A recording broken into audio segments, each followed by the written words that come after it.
Good morning, everyone. Welcome you all back to TAPCON 2020, the last and final day, third day of the session. So, welcome you all for this wonderful day. So, thank you very much, Dr. Sudha, for the introduction, and Dr. Padmavati for inviting me for this webinar. Today, a lot of adrenaline has flown trying to connect to this site. I think probably because of the lockdown, everybody is at home in the campus here. So all connections are preventing some connections. So that's probably the reason why this has happened. So I will be taking you through conditions that cause abnormal bleeding. We all know that we all bleed when we have an injury. But what is necessary is to understand what is abnormal bleeding. So bleeding, we all know, is attached to this particular pathway that we have learned from our MBBS days, which is the coagulation pathway of intrinsic and extrinsic pathway. We know that activation of coagulation happens by either contact activation or release of tissue factor. Tissue factor will initiate the extrinsic pathway, which combines with factor 7A to activate factor 10. Activated 10 will activate prothrombin to thrombin, and while the contact pathway will activate factor 12 to 12A, which activates factor 11 to 11A, and that activates factor 9 to 9A, which combines with factor 8A to activate factor 10, and of course that is the generation of thrombin through the intrinsic pathway. And we know that deficiency of factor 9 and 8 causes a severe bleeding disorder called hemophilia A or hemophilia B, respectively, and they definitely cause abnormal bleeding. So I will start with this lady, 45-year-old lady who was referred by a surgeon, cardiothoracic surgeon from Coimbatore, because this lady was awaiting coronary bypass, and they found that the APDT was very high, more than 100 seconds. When it was done in CMC2, it was 113 seconds, while the reference range for APDT is 27.8 to 36.5 seconds, which is established in the laboratory itself. So obviously this APDT is quite prolonged. So what is APDT? APDT is the time taken by an anticoagulated citrated plasma to clot in the presence of negatively charged contact activator like silica, kaolin, ellagic acid, in the presence of phospholipid, which is called the partial thromboplastin. That's why this is called the activated partial thromboplastin time. And of course, calcium has to be added to recalcify the citrated plasma. So this contact activator will activate factor 12, and of course you have the intrinsic pathway being carried out in the formation of the clot, which is through thrombin. The normal way to result the APDT will be your time of the patient obtained on the patient's plasma along with the reference range. Some people like to compare it with that day's control time, but the standard says that please use it along with the reference range. Some of the hematologists, they like to use the ratio, that is the time obtained on the patient's plasma divided by the normal plasma time, and any ratio of more than 1.2, which will be equivalent to 6 seconds more than the control time, will be indicating an abnormal or a prolonged APDT. And we know that a prolonged APDT can be because of the deficiency of the intrinsic pathway factors, that is factor 12, 11, 9, 8, 10, 5, thrombin and 5, prothrombin and fibrinogen. So this patient had also other tests done, like prothrombin time, which was 12 seconds, and also a platelet count was done, which was normal, 1,85,000. What is prothrombin time? Prothrombin time is also plasma clotting time, which is taken by recalcified citrated plasma to clot in the presence of tissue factor.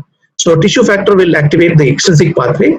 So it is basically measuring the extrinsic pathway. Tissue factor is nothing but thromboplastin, which has got a lot of negatively charged phospholipid attached to it.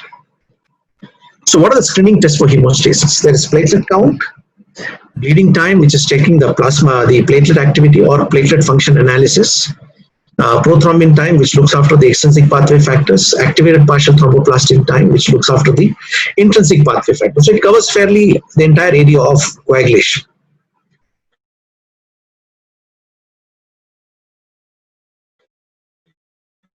So what is the in which the APDT was found to be prolonged? So the goals of a pre-surgical hemostasis assessment is basically because of the worry that after inducing an injury to the patient during the surgery, you have an bleeding that will start. So we are trying to identify who will have abnormal bleeding compared to just normal bleeding. So discrimination between normality and pathological bleeding or abnormal bleeding tendency is a significant challenge. Of course, differentiating between a severe and a mild bleeding disorders is very, very easy, but distinction between normal subjects and those with mild bleeding disorders is often unclear. So what happens in a lab when you have a prolonged APTT? So we do a test called, before doing the test, we actually find out whether the sample was collected properly. Because one of the most common cause of a prolonged APTT is a bad sample collection. So the most common cause for abnormal APTT is the bad sample collection. So you have to basically look at time of sample collection versus time of analysis. Then sample collection itself, whether the long procedure was followed. Most of the hospitals now in India are now collecting samples in the evacuated tube. So it uses an evacuated tube system. So evacuated tubes, always you need to collect samples using an evacuated tube system, which is the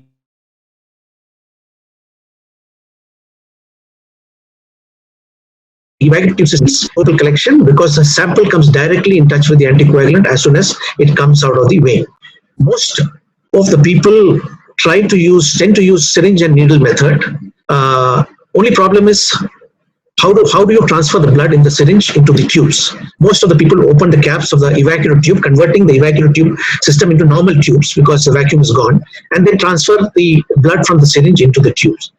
You must realize that opening the cap of an evacuated tube increases the chance of compromising the integrity of primary sample.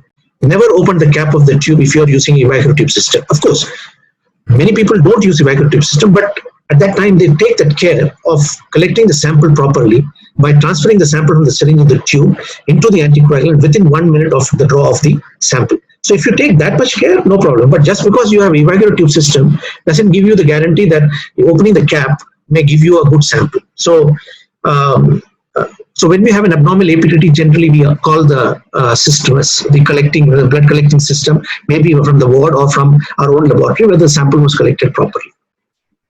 Then after that is verified that the sample was collected properly, you must realize that a test is done, which is actually the most important test in a coagulation laboratory. This test is mandatory to hospitals which manage patients who are likely to have abnormal bleeding or any form of bleeding, because this test will tell you whether the patient is bleeding because of any particular disorder. And that test is called the mixing studies. It's also called correction studies because we are trying to correct an abnormal APTT or find out the reason why to correct an abnormal APTT.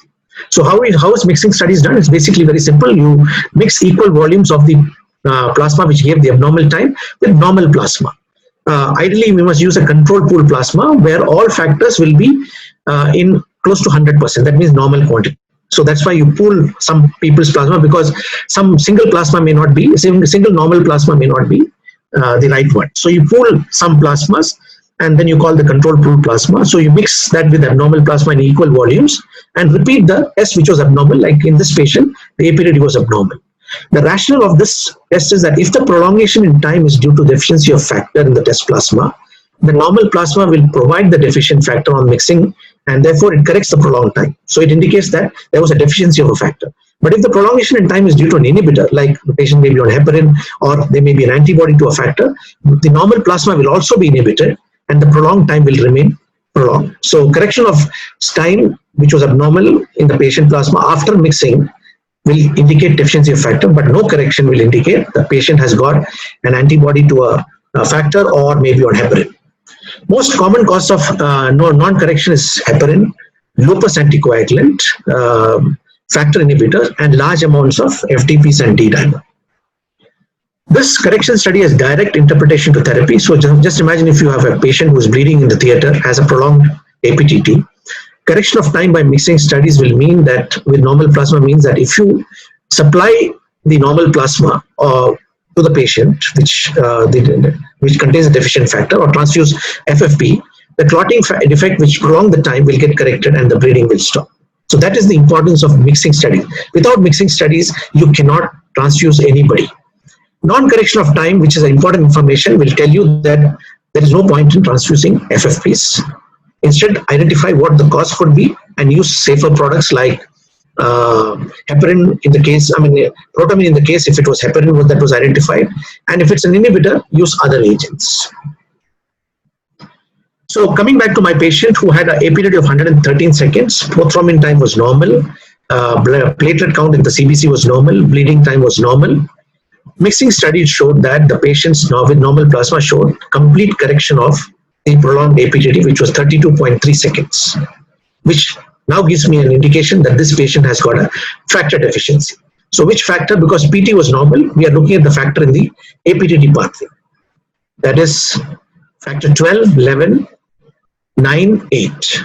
The APTT pathway has 10 prothrombin and 5 nogens, so common pathway factors, we don't worry. So this prolonged APTT would be either a deficiency of factor 12, 11, 9 or 8, since prothrombin time was normal.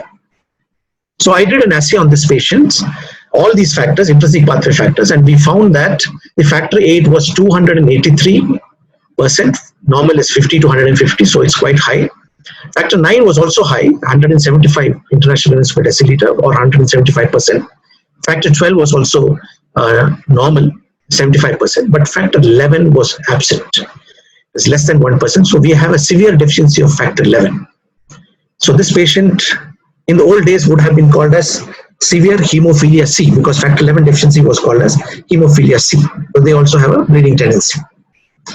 So what is the screening test for hemostasis? Platelet count, bleeding time, PT and APTT. But there is one more test which is the most important test in the field of hemostasis, and that is history. This patient has no past, 45-year-old lady, has no past or present history of bleeding. She had 2 full-term normal deliveries and there was no transfusion that were required.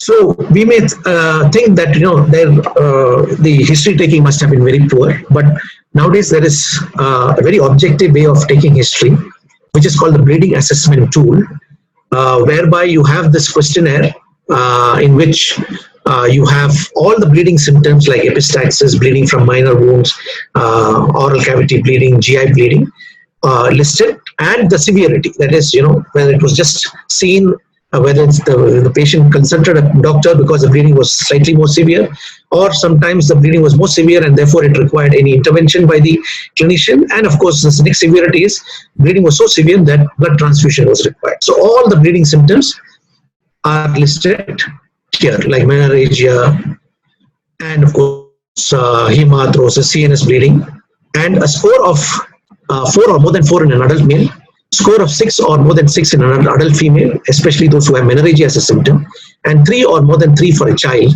is considered to be a bleeder, with almost a negative predictive value of lower values of 99.6%. So let's look at how you apply this bleeding assessment tool.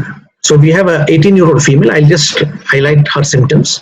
She's got epistaxis and oral bleed since the last 5 years, and for which she has been taking tranexamic acid. So she was referred to rule out platelet type disorder or von Willebrand's disease. So applying her bleeding tool, she has epistaxis, for which she had antifibrinolytic agent. So what is the bleeding score? Bleeding score is 3.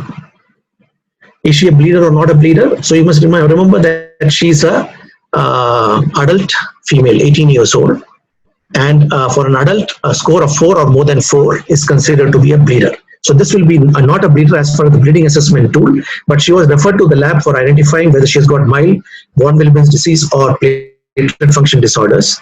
In such type of patients, we have to do so many tests because the clinician has referred the patient, but if the clinician had used the bleeding assessment tool, may not have referred this patient. And finally, we come out with a diagnosis of no intrinsic hemostatic defect, which even the bleeding assessment tool did identify. For patients who have got menorrhagia, you have got what is known as the pictorial bleeding assessment chart, where you can even allow the patient to score based on the number of pads that were used for the menorrhagia. So here we have a 2-year-old boy who was brought to the emergency department for oozing blood from his mouth following a fall 6 hours back. He has also had prolonged bleedings from his immunization site, and he has bleeding following trivial trauma which required suturing. So if you look at his bleeding assessment tool, bleeding from minor wounds requiring surgical hemostasis. So bleeding score of 3. So this is a child who has got a bleeding score of 3, and in a child a bleeding score of 3 or more than 3 is considered to be a bleeder, and the final diagnosis was mild von Willebrand's disease. So bleeding assessment tool can be very objective assessment of bleeding history. So coming back to my patient who has severe factor 11 deficiency, there was no history of bleeding at all. So if you look at this particular pathway that we had, intrinsic and extrinsic pathway, we should assume that factor 11 deficiency, absence of factor 11 will not generate thrombin, and there's a likelihood of bleeding in this patient. But this patient has never bled in her entire life. Now in this picture, I'm trying to show those two groups which actually published this pathway. The extrinsic pathway was published by Robert McFarlane from Oxford, and that's a picture that he got of him.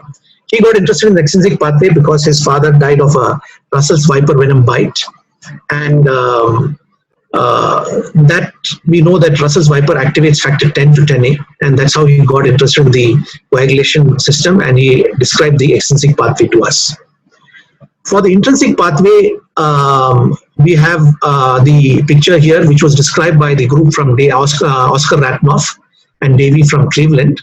And in that picture, you see Oscar Ratnoff collecting blood from a gentleman called John Hagman. And we know what John Hagman is. This particular gentleman did not have any factor 12. He had severe deficiency of factor 12. You can see that he's not that young. This picture was taken a week before he died of a pulmonary embolism following an accident. And interestingly, he has never bled in his life. Yeah, and later on it was found out that he had episodes of deep vein thrombosis and he died of pulmonary embolism. So question raised is, why does factor 12 deficiency not bleed? So this guy has never bled in his life. So factor 12 deficiency does not cause bleeding, was later on identified. And coming back to my patient, factor 11 deficiency is also not a bleeder.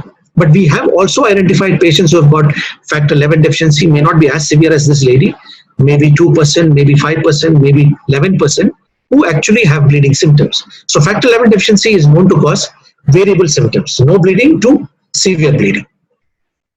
So interestingly, I was looking at the names, the publication that these people published. One group published it Oxford published it in Nature, and Oscar Ratnoff published it in Science. One of them called it as the cascade, and other one called it as a waterfall. So you can make a good guess which one is the extrinsic. Is the extrinsic pathway the waterfall or cascade, or the intrinsic pathway the waterfall or cascade? It's easy for us to look at the picture, but later on I found out that the intrinsic pathway was called the waterfall and the extrinsic pathway was called the cascade. So coming back to the issue that obviously people start questioning this pathway because the factor 12 deficiency does not cause bleeding. Factor 11 causes variable symptoms. And also the question was raised is that we know that deficiency of factor 9 and 8 causes severe bleeding disorders called hemophilia A or hemophilia B. But why should these people bleed when they can actually generate a clot through the extrinsic pathway? So that was a big question that was asked. So answers started coming in the mid-80s, early 80s, by the discovery of the fact that tissue factor extrinsic pathway along with factor 7 can activate factor 9 in addition to factor 10.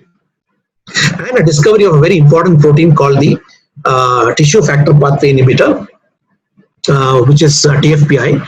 It inhibits or blocks the further action of tissue factor and factor 7A. So what happens is when 10A is generated by the tissue factor, it combines with TFPI and comes and blocks the extrinsic pathway. So no more further contribution will be happening from the extrinsic pathway. So answers started coming in the form of a new pathway which is called the cell-based theory of hemostasis. That is, all coagulation process occurs on the surface of tissue factor bearing cell, either the endothelial cell, platelets or monocytes. And they came out with 3 steps: initiation, amplification and propagation. So you can see that the initiation is just the exposure of tissue factor. Tissue factor is usually hidden between the phospholipid bilayer. Not even a small part of the tissue factor is exposed, but so when it's exposed, it immediately activates a coagulation. So you can see here that as soon as it's exposed, it combines with factor 7A and activates factor 9 to 9A and 10 to 10A. This 10A will find a little bit of prothrombin near it and activates prothrombin to thrombin. So it produces a very small amount of thrombin.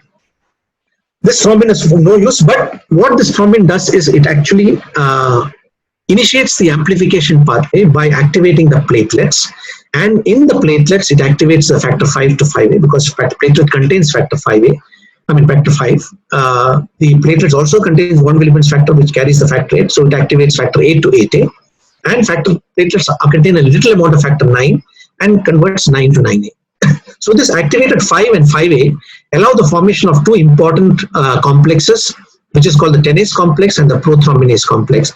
The tenase complex is basically because the substrate is factor 10, and the factor 8A allows factor 9 to activate factor 10 to 10A.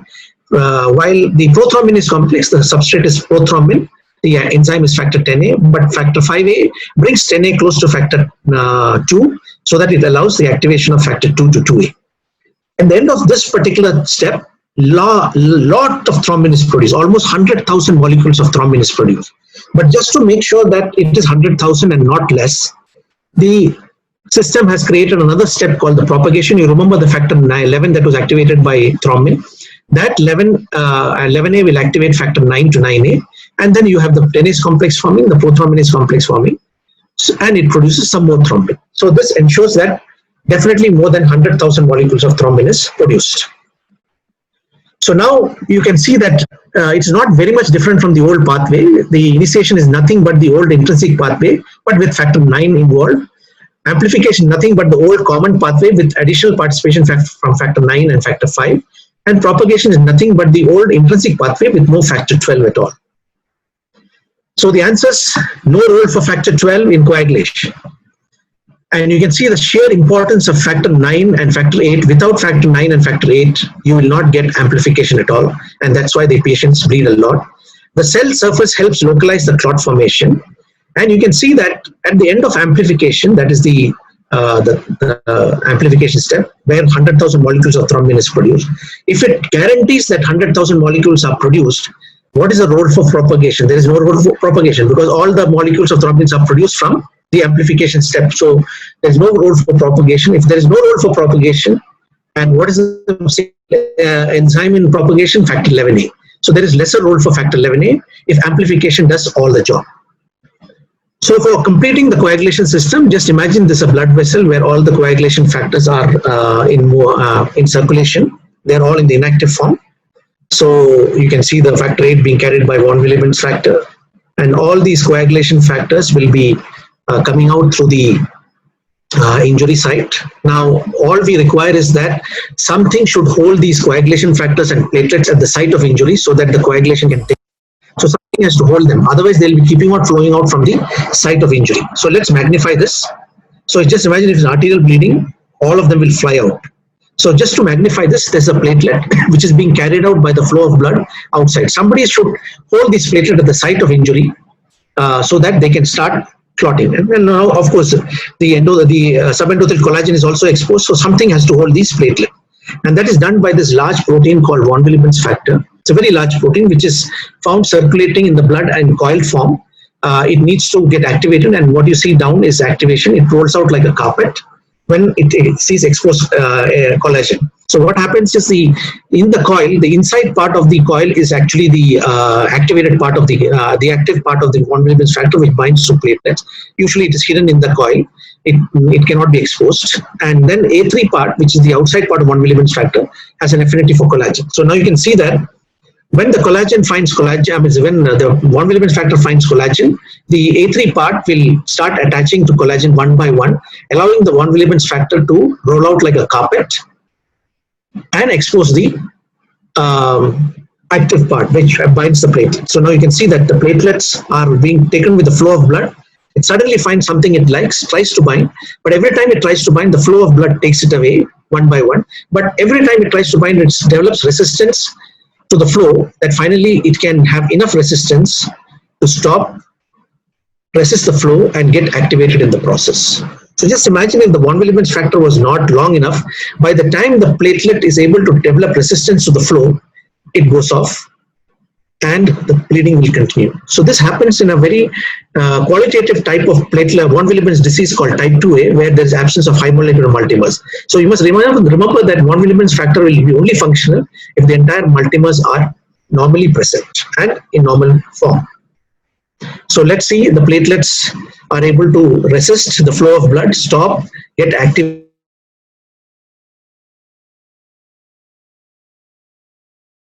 and activates those platelets and allows the platelet aggregation to happen through the glycoprotein 2B3A and fibrinogen. And it allows the formation of the primary hemostatic plug.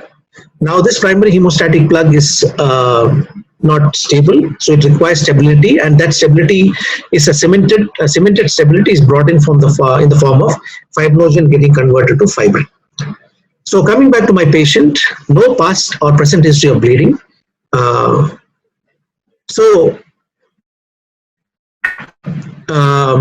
The issue is, if history is so good and allows a patient to be identified as a bleeder or a non-bleeder, why don't people just use history alone?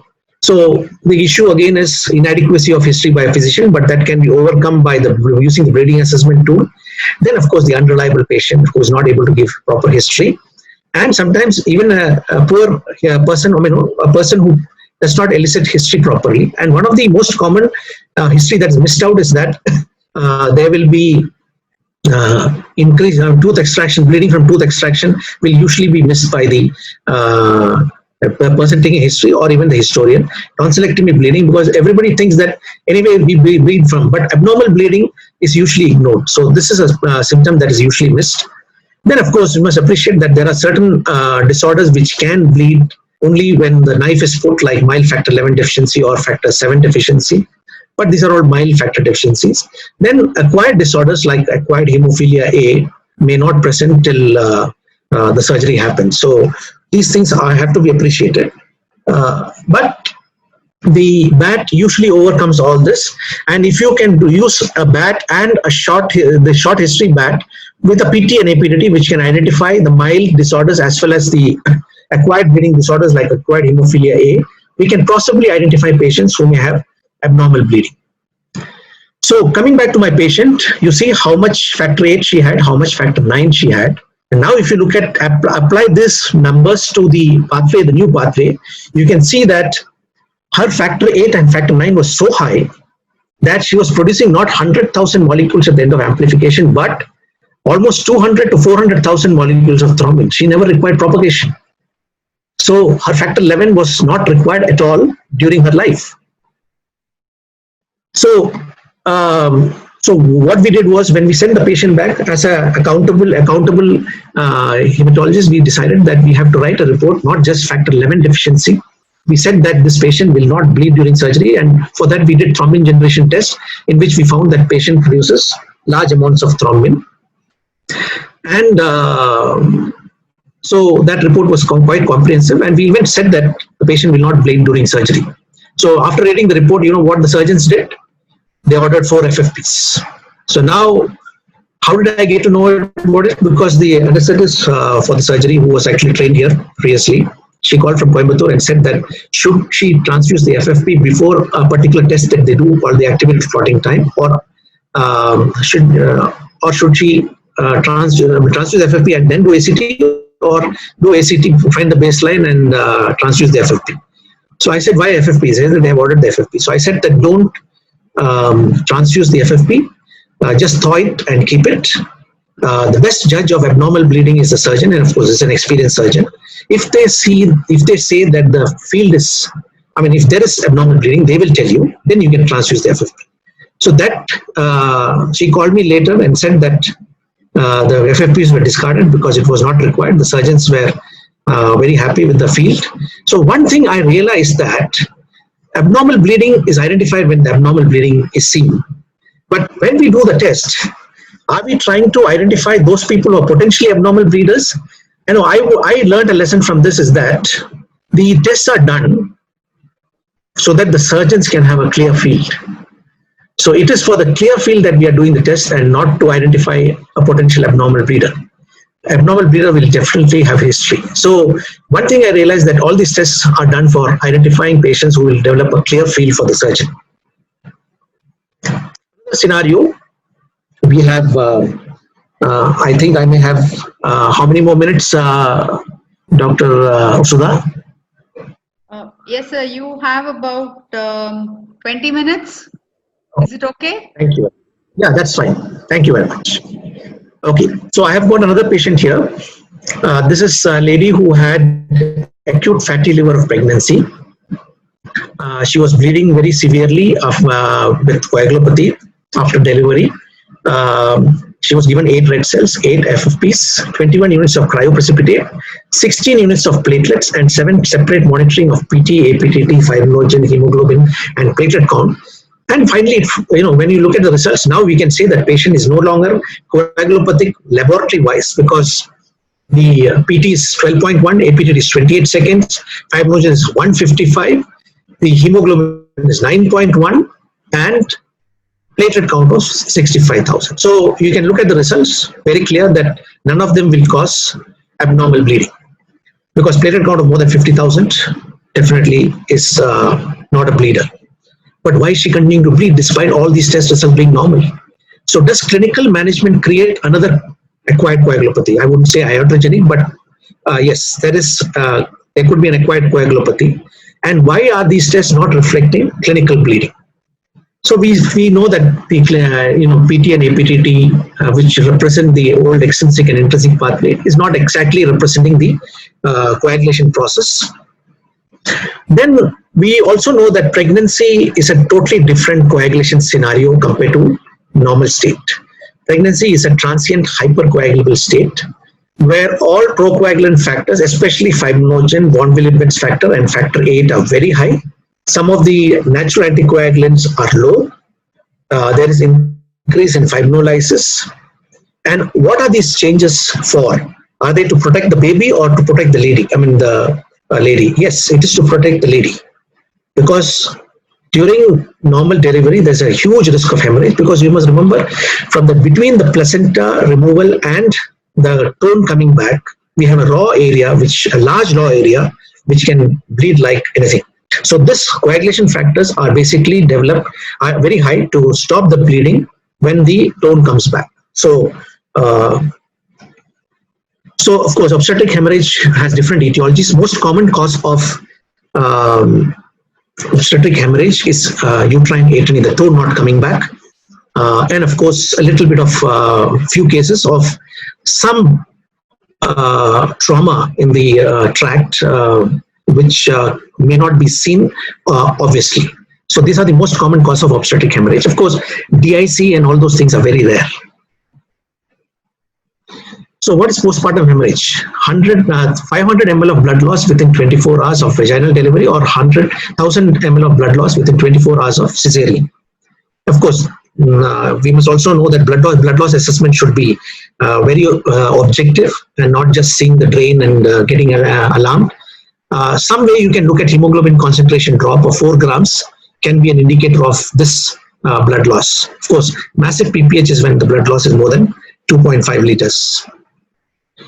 Then why are the tests normal in these patients? A study which showed in patients with PPH, most of the patients who were studied, their PT and APTT was normal till the blood loss reached 5 liters.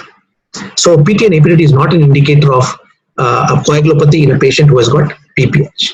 And then of course there are other impaired preconditions like acidosis, especially in patients in intensive care, because we know that low pH can decrease the coagulation efficiency. Hypocalcemia, because of a lot of transfusion of citrated blood, like FFP, they all contain a lot of citrate. And of course other fluids that are given to the patient. Then low hematocrit, I will come to that later, and hypothermia. Hypothermia, because we know that all coagulation functions happen at 37 degrees centigrade. So you must remember that hematocrit is, or red cells also help in coagulation. If the hematocrit is normal, the platelets are pushed to the sides of the blood vessel so that it can reach the site of injury very fast and also help in clotting. If the hematocrit is low, all the platelets are in the center and they are not able to efficiently reach the site of bleeding, and therefore the bleeding may continue. So hematocrit of 30% is mandatory to allow for good platelet function. So hematocrit of 30% will be close to a hemoglobin between 9 and 10. And in Our Lady, the hemoglobin was 9.1. So please, if you have a slight ooze, please make sure that the hematocrit is more than 30%. Hypothermia is also very important to note, because the sample is sent. They will not tell you how much the temperature of the patient is, because all the tests in the laboratory are done at 37 degrees centigrade and not at the temperature the patient has. And when we do the test, we may actually be overestimating the hemostatic competency of the patient rather than the incompetency because of low temperature. So this has to be kept in mind when doing the test. So we have this lady who has no other impairments, all clotting system was normal. Then we look at fibrinogen. We realize that fibrinogen levels are very important for normal pregnancy. And when the between the placenta coming out and the tone coming back, the fibrinogen levels from 600 can fall to less than 200 in very short time. So if the fibrinogen is less than 200 milligrams per deciliter, it has a positive predictive value of severe PPH. So fibrinogen of less than 200 is not allowed to happen when the tone comes back. And if it is less than 200, it may go on to major complications for the patient, including ligation of the artery, hysterectomy, and sometimes level 3 intensive care. So the fibrinogen has to be maintained at 200. So that was the message that I wanted to pass on. That is, in PPH, the fibrinogen has to be measured, and it has to be measured by the Wong-Claus method and no other method. So Wong-Claus method fibrinogen of 200 is a predictor of poor outcome in many times when the patient is bleeding, immediately they call the blood bank and said that, can you send us FFP, and you have the shock pack protocols, that is 1 pack cell, 1 FFP, 1 platelets. You must realize that shock packs can be very dangerous in pregnancy because shock packs have been decided by trauma people and not by PPH people. So disadvantage of unmonitored shock pack transfusion is that you must realize that the patient is actually having normal coagulation factors and platelets at the time.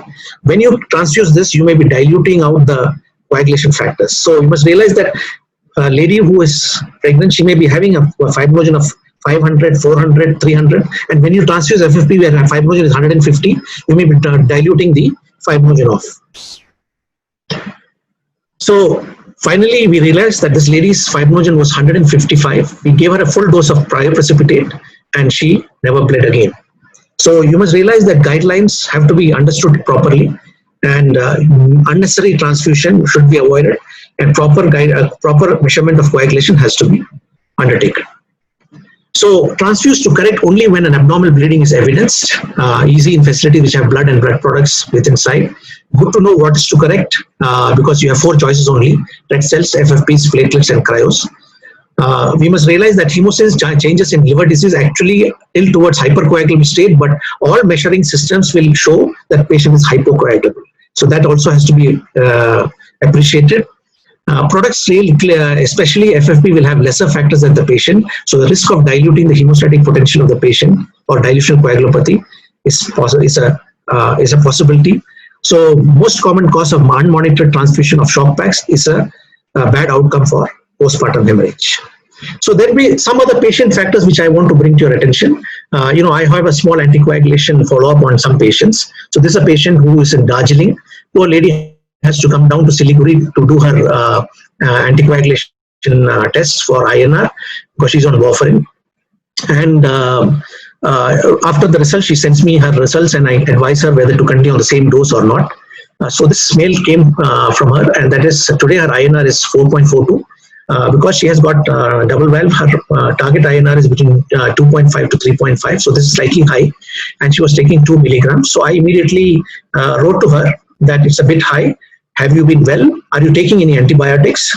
Then the second question was, has the mango season started in your place, and are you having a lot of mangoes? Please reply to this mail. skip this evening's dose and restart at 2 milligrams tomorrow, and please check the INR on Saturday. So then she sends a reply that she took 2 milligrams yesterday and she has 3 to 4 mangoes in a day. The issue was, can't I have mangoes? Please let me know if I'm not supposed to have them. And then she also mentioned, last week I had antibiotics for sore throat and cold. You must realize that antibiotics in a patient with has to be very carefully administered in a patient who's taking warfarin, because the intestinal flora is destroyed, which produces a little bit of vitamin K, which balances the so when the antibiotic given, all the vitamin K source is lost, and therefore it enhances the effect of the warfarin. That's why INR went to 4.42. And please remember, she also mentioned that she developed a hemorrhagic cyst. But if that's why clinicians have to be very careful when they administer something. They should know if there are any other drugs the patient is on. Anyway, so this was a good answer, good reply that she gave, because I realized that was because of the antibiotics, our INR had gone up. So I replied to her is that thanks for your reply. INR is a bit high because of the antibiotic. Now that it is stopped, you should be fine. So don't stop the medicine. Continue 2 milligrams and no need to skip today. There is no problem with mangoes, but people who usually have mangoes have lesser vegetables and salad. So this was a big study that was done in Baroda by Tushar Toprani and Biren Bhatt. They mentioned they found out that during the mango season, a person who has 2 mangoes every day, the INR goes up slightly high. Person who has 4 mangoes, it is higher. A person who has 10 mangoes, it's almost like directly proportional to the number of mangoes you take. So then the reply to that was that most of the people in Gujarat are vegetarians and they have a lot of vegetables, and vegetables are a good source of vitamin K.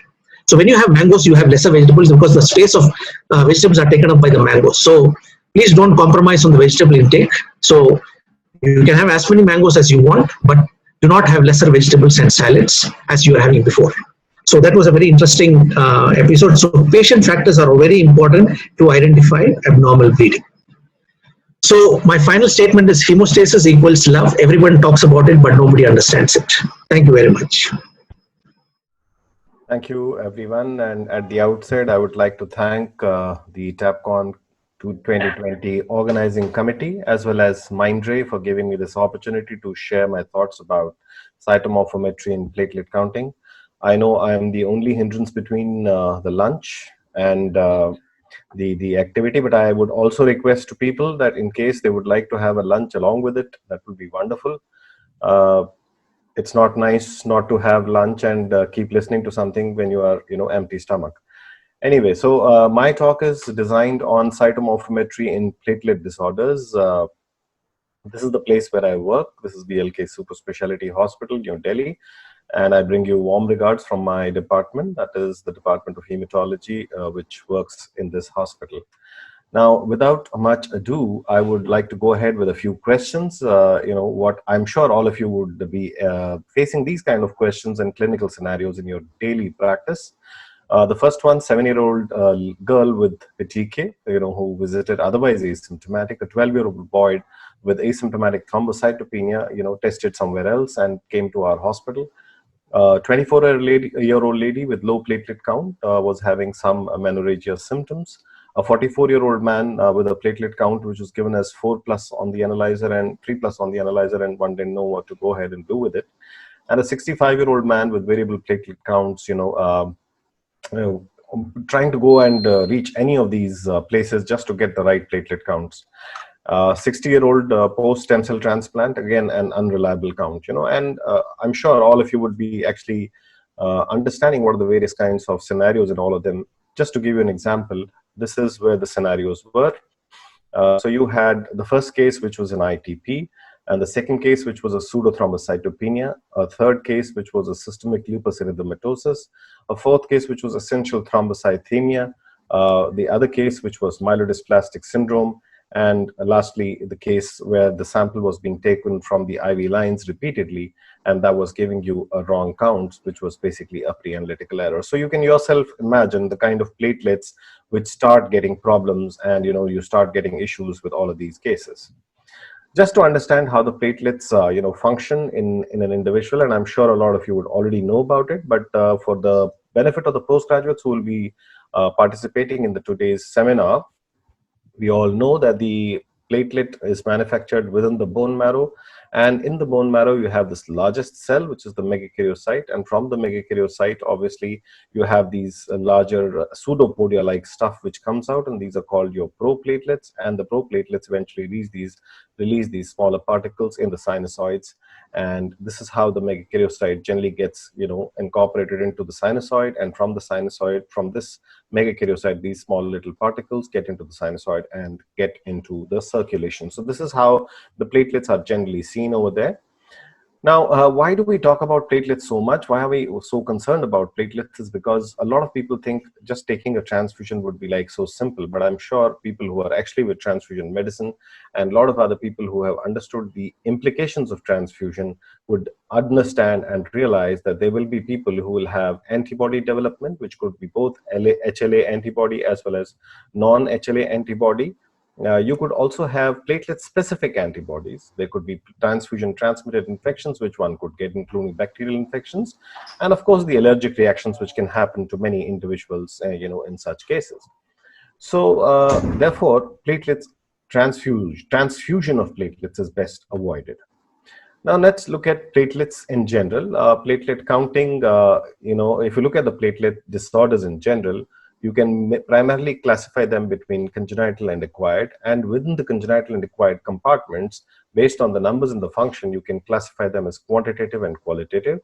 And within quantitative, they can be either reduced or increased. So that's how the, you know, ballpark differentiation of various platelet disorders can be done.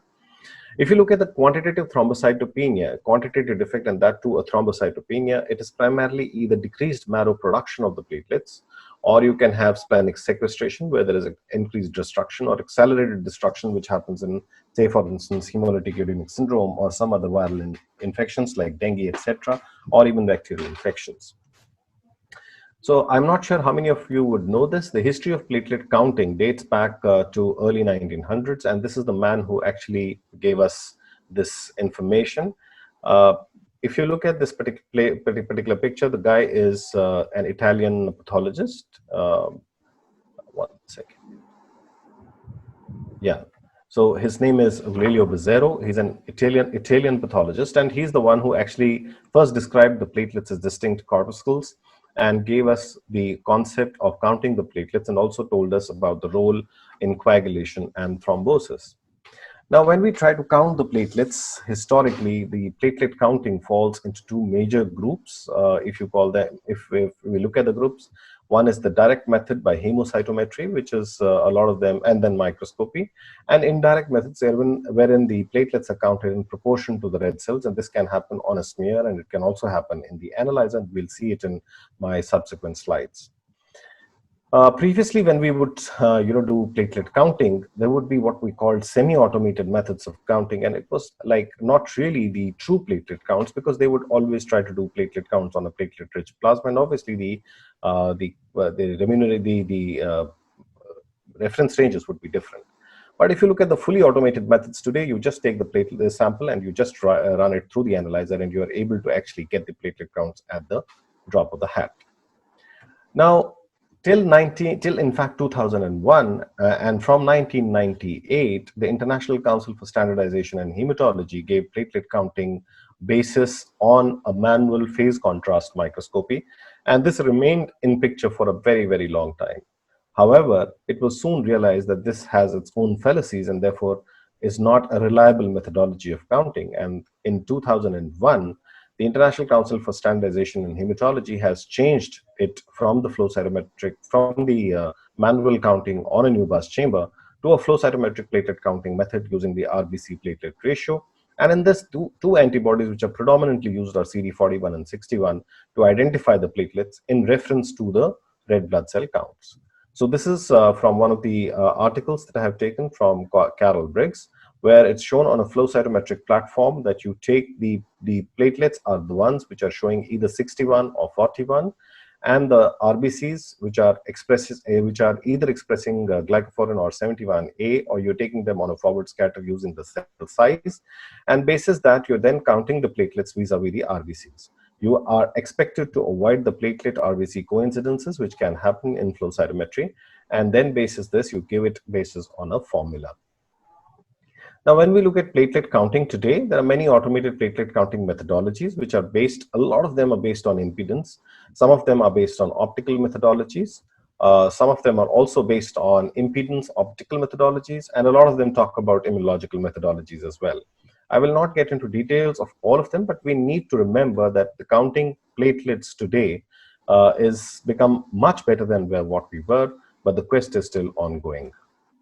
Just to give you an idea about how the entire platelet concept counting in a hematology analysis comes about, it is important to realize that when the blood is aspirated into a hematology analyzer, it's actually divided into two major portions.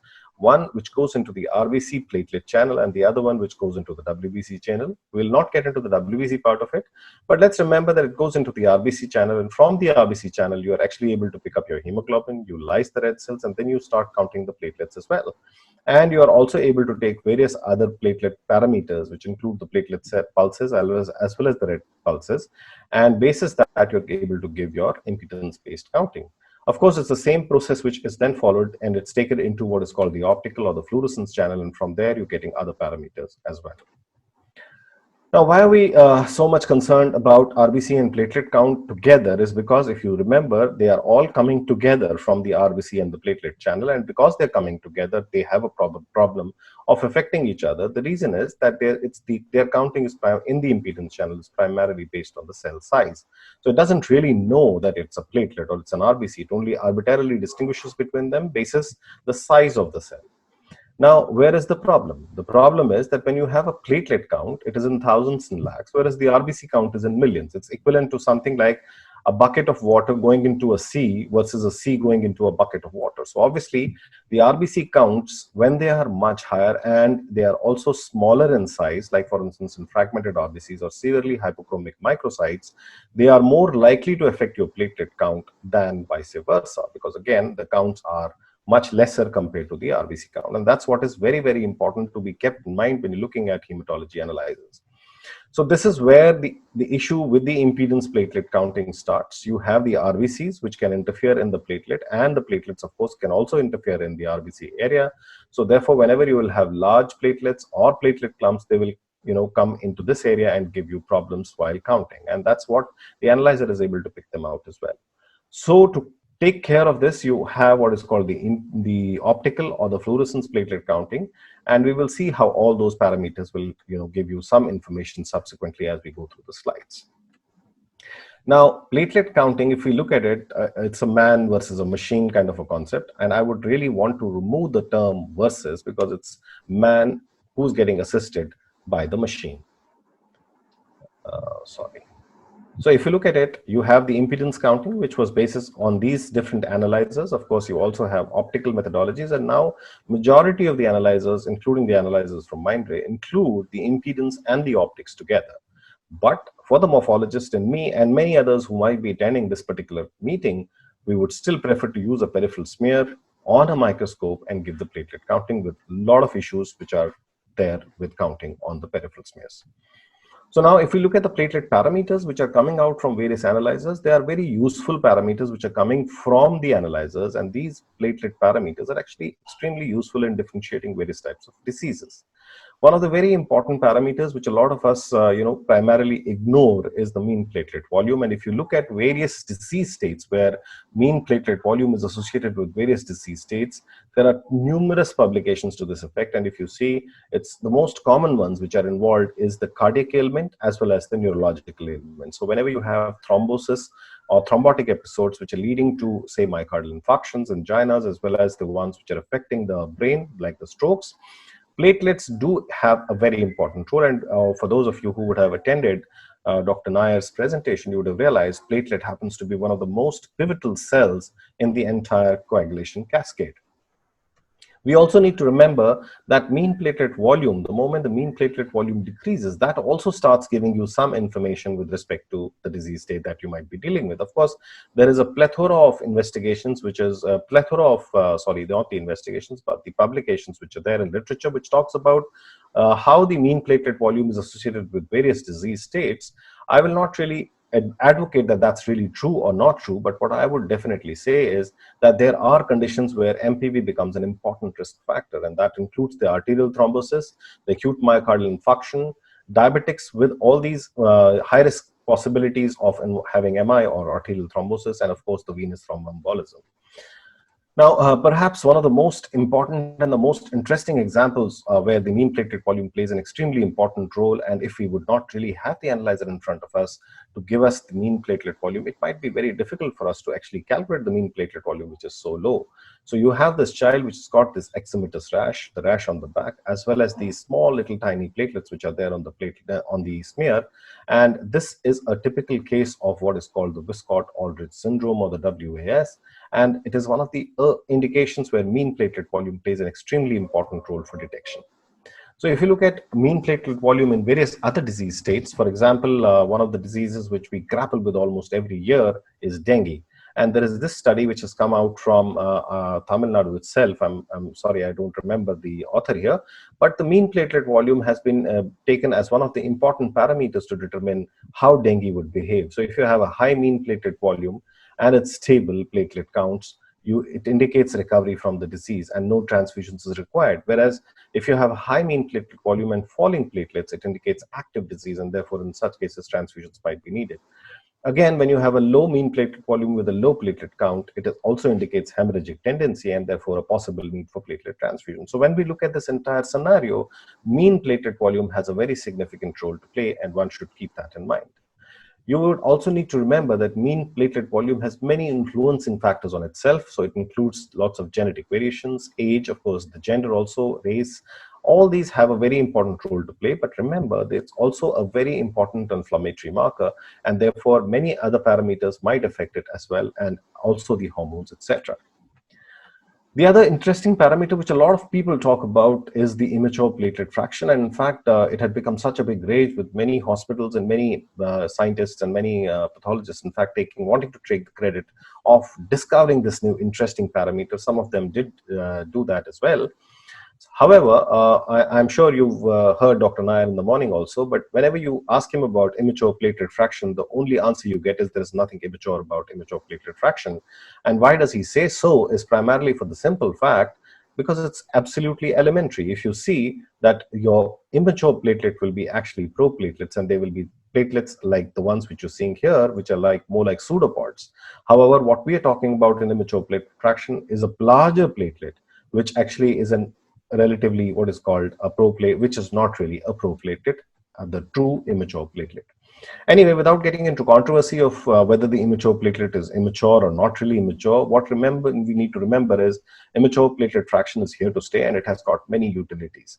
Just to give you one of the examples, this is a blood donor from the East Indian origin. If you look at the impedance platelet count of this particular patient donor, the platelet count was low, and invariably such people would be dissuaded from donating, for the platelet harvesting. But in this particular case, when an optical platelet count was done, the platelet count was much higher at 162, and therefore was eligible to become a donor. I also like to show this picture in majority of my presentations whenever I talk about immature platelet fraction, for the simple fact that, this particular advertisement makes you remember so much about immature platelet fraction, because IPF, when you didn't have it, you were always envying the people who had it. And now, fortunately, we have it as well. So I think a lot of people do envy us. But immature platelet fraction is here to stay, and it helps you a lot gives you a lot of information. So what is immature platelet fraction? It's nothing but a fraction of the platelets which is larger in size. So what you are doing is you are taking the size versus the fluorescence, and this particular portion of the platelets which is having a larger size and the larger fluorescence, more fluorescence or higher fluorescence, is the one which is taken as the fraction and is expressed as a percentage. So the higher the percentage of immature platelet fraction, the possibility of functionality of the marrow is obviously better. It is something what you do for a retic count. So if you look at immature platelet fraction, pathogenesis of low platelet count, high IPF always suggest an active bone marrow, whereas a low IPF will suggest a depressed bone marrow. In fact, in our center, because we do a large number of bone marrow transplants, we have also observed that IPF is one of the first indicators of bone marrow regeneration, something which has also been published by many other people in bone marrow transplantation fraternity across the globe. You need to develop your reference intervals for this. Obviously, there is a difference between various analyzers when you're looking at the IPF. The reference interval which we have derived at our place is 0.6 to 8%, and basis that we are able to take our calls. Now, let me give you an example of a very interesting and a landmark study, which was actually done by my colleague, Dr. Tina, and her colleagues at Hinduja Hospital in Mumbai, where they looked at dengue positive patients and looked at the IPF percentages, and eventually came out with a very beautiful paper, which got eventually published in the International Journal of Laboratory Hematology. All they did was they ensured that they did the platelet counts and the IPF within 6 hours of receiving the sample, because there are otherwise various variabilities which can come up in the IPF as well. This is what the publication was done in 2013, IPF as an indicator of platelet recovery in dengue. And just to give you an idea how it works, I'll just show you the slide from her presentation, wherein if you look at the platelet counts, which are in blue, as the platelet count keeps dropping, the IPF in the purple keeps increasing. And at certain point of time, the IPF starts becoming stable, and that's the point when the platelets start coming up. So basis this, it was a predictable variable or a predictable value basis which it was possible for us to determine when the platelets are going to be recovering. And therefore, if you look at this particular study, it was in fact a very interesting study, because it gave you a possibility of restricting transfusions in patients with dengue. In fact, for this purpose, it was recognized across the globe by 3 major societies and awarded as well. Now, they also came up with interesting information where they said that IPF is a potential tool for predicting platelet recovery in dengue patients. And they also gave a value of 10% as an indicator of platelet recovery in next 24 to 48 hours, which was eventually actually proved that it is not right. So all in all, what I would say is that the moment you're monitoring a patient of dengue with IPF, if your IPF values become stable for 2 consecutive values on 2 consecutive days, you need not transfuse the patient, and the patient is likely to recover in the next 24 to 48 hours. There is another parameter which is called platelet to large cell ratio. A lot of people don't even know about it, forget about using it, but this is a very interesting parameter. Again, the platelet to large cell ratio is the ratio of the platelets, is the amount of platelets which are seen at 20 femtoliters and beyond on the platelet distribution width. And this platelet to large cell ratio has been shown to be correlating very strongly with the coronary artery disease. And therefore, if PLCR values are taken and eventually looked at, you might be able to give this information to a lot of people as well. In fact, platelet to large cell ratio, IPF values, neutrophil to lymphocyte ratio, and a few other parameters on the CBC analyzers have already been proven very significantly to be useful, especially in today's day and age with the COVID-19 patients. There is also a very interesting index which is called the composite platelet index. It's a conceptual index which is derived by multiplying the platelet count with the mean platelet volume, and this has also been shown to be strongly associated with the coronary artery disease and the thrombotic episodes. We must remember that these various indices which are there, the mean platelet volume, the platelet distribution width in femtoliters and percentages, platelet crit equivalent of hematocrit, immature platelet fraction, and the platelet large cell ratio needs to have its own reference intervals. You need to set it up in your own laboratories, and then basis this, you are able to differentiate between various disease states. So my talk would never be complete if I do not talk about the congenital thrombocytopenias. Of course, the number of congenital thrombocytopenias which we deal in our laboratories in usual practice is pretty limited. However, people who are actually dealing with a pediatric kind of or a childcare kind of a hospital, they will be dealing with it much more often. We need to remember this congenital disorders were first discovered way back in 1735. And of course, the number of people who came into the picture and eventually gave us a lot of information, not only about their identification, but also about their therapy using thrombopoietin mimetics, has actually improved the lifestyle and the possible morbidity because of congenital thrombocytopenic disorders. You know, I would consider myself relatively lucky, because I had to just remember these few, the congenital syndromes, and amongst them also the ones which would actually come in my exams would primarily be either Bernard-Solier or Glanzmann's thrombasthenia. And then you would also need to know a little bit about Wiskott-Aldrich and one of these syndromes which are there, the TAR syndromes, etc. But just imagine the number of syndromes which have come up in last almost 10 to 15 years, and most of them have actually some associated abnormality, mutational abnormality along with it. And these are the ones which are actually becoming more and more difficult, first to identify and then to eventually even treat. So if you look at the evolving new inherited thrombocytopenias, this is where we were in 2000s when I had just finished, just started my post-graduation, to a time where today, where the number of, congenital thrombocytopenic syndromes have increased markedly. Now, fortunately for us, a lot of these are actually dependent upon the platelet size parameters, and therefore, basis this, we are able to actually differentiate between various types of mutations if we are able to identify the various cell sizes. So if you look at the mean platelet volumes, mean platelet distribution, platelet to large cell ratios, and the platelet to small cell ratios, you are actually able to differentiate between most of these disorders and then do a specific mutation for them and get to know what you're dealing with. Just to give you an idea, if you look at the disorders vis-a-vis the mean platelet diameters, this is the MPD, is a mean platelet diameter here. So basis the mean platelet diameter and the platelet to large cell ratio, you're actually able to classify and subgroup all of these disorders, and that is how it is going to give you a much further information when you're trying to take it from a hematology analyzer. In addition to all this, we also need to understand that all of these parameters will need to have specific cutoffs. A lot of people have developed their own cutoffs for this, and we need to have this identified in our own centers. We are trying to do a study on this in our center as well, and hopefully, in due course of time, should be able to share the data with you all. So if I look at steps for interpreting the platelet portion of the complete blood counts today, we need to identify the total platelet count relative to the reference interval. We need to examine the mean platelet volume, the platelet distribution width. We should try and identify disease states based on the histogram. We can also have an algorithmic approach of identifying the platelet counts accurately, and then also examine IPF, correlate numerical parameters with the platelet morphology, and correlate with RBC and the WBC parameters in any patient for that matter, to know what we are dealing with. With that, I would like to thank you all for your kind attention. I hope you all will probably move into doing cytomorphometry of platelets far more aggressively on the analyzer than what we are doing so far. I'd be happy to answer any questions if there are. Thank you very much. So I am going to discuss gestational trophoblastic disorders and the following headings. To start with definition, these are the heterogeneous group of disorders is due to abnormal placental development associated with proliferation and neoplastic transformation of trophoblastic cells. So this is the current WHO classification, divides into three categories: hydradiniform for mold, trophoblastic tumors, and tumor-like conditions. And hydradiniform for mold is again divided into complete, partial mold, and invasive mold. And tumor-like conditions are exaggerated placental site reaction. Yes, madam.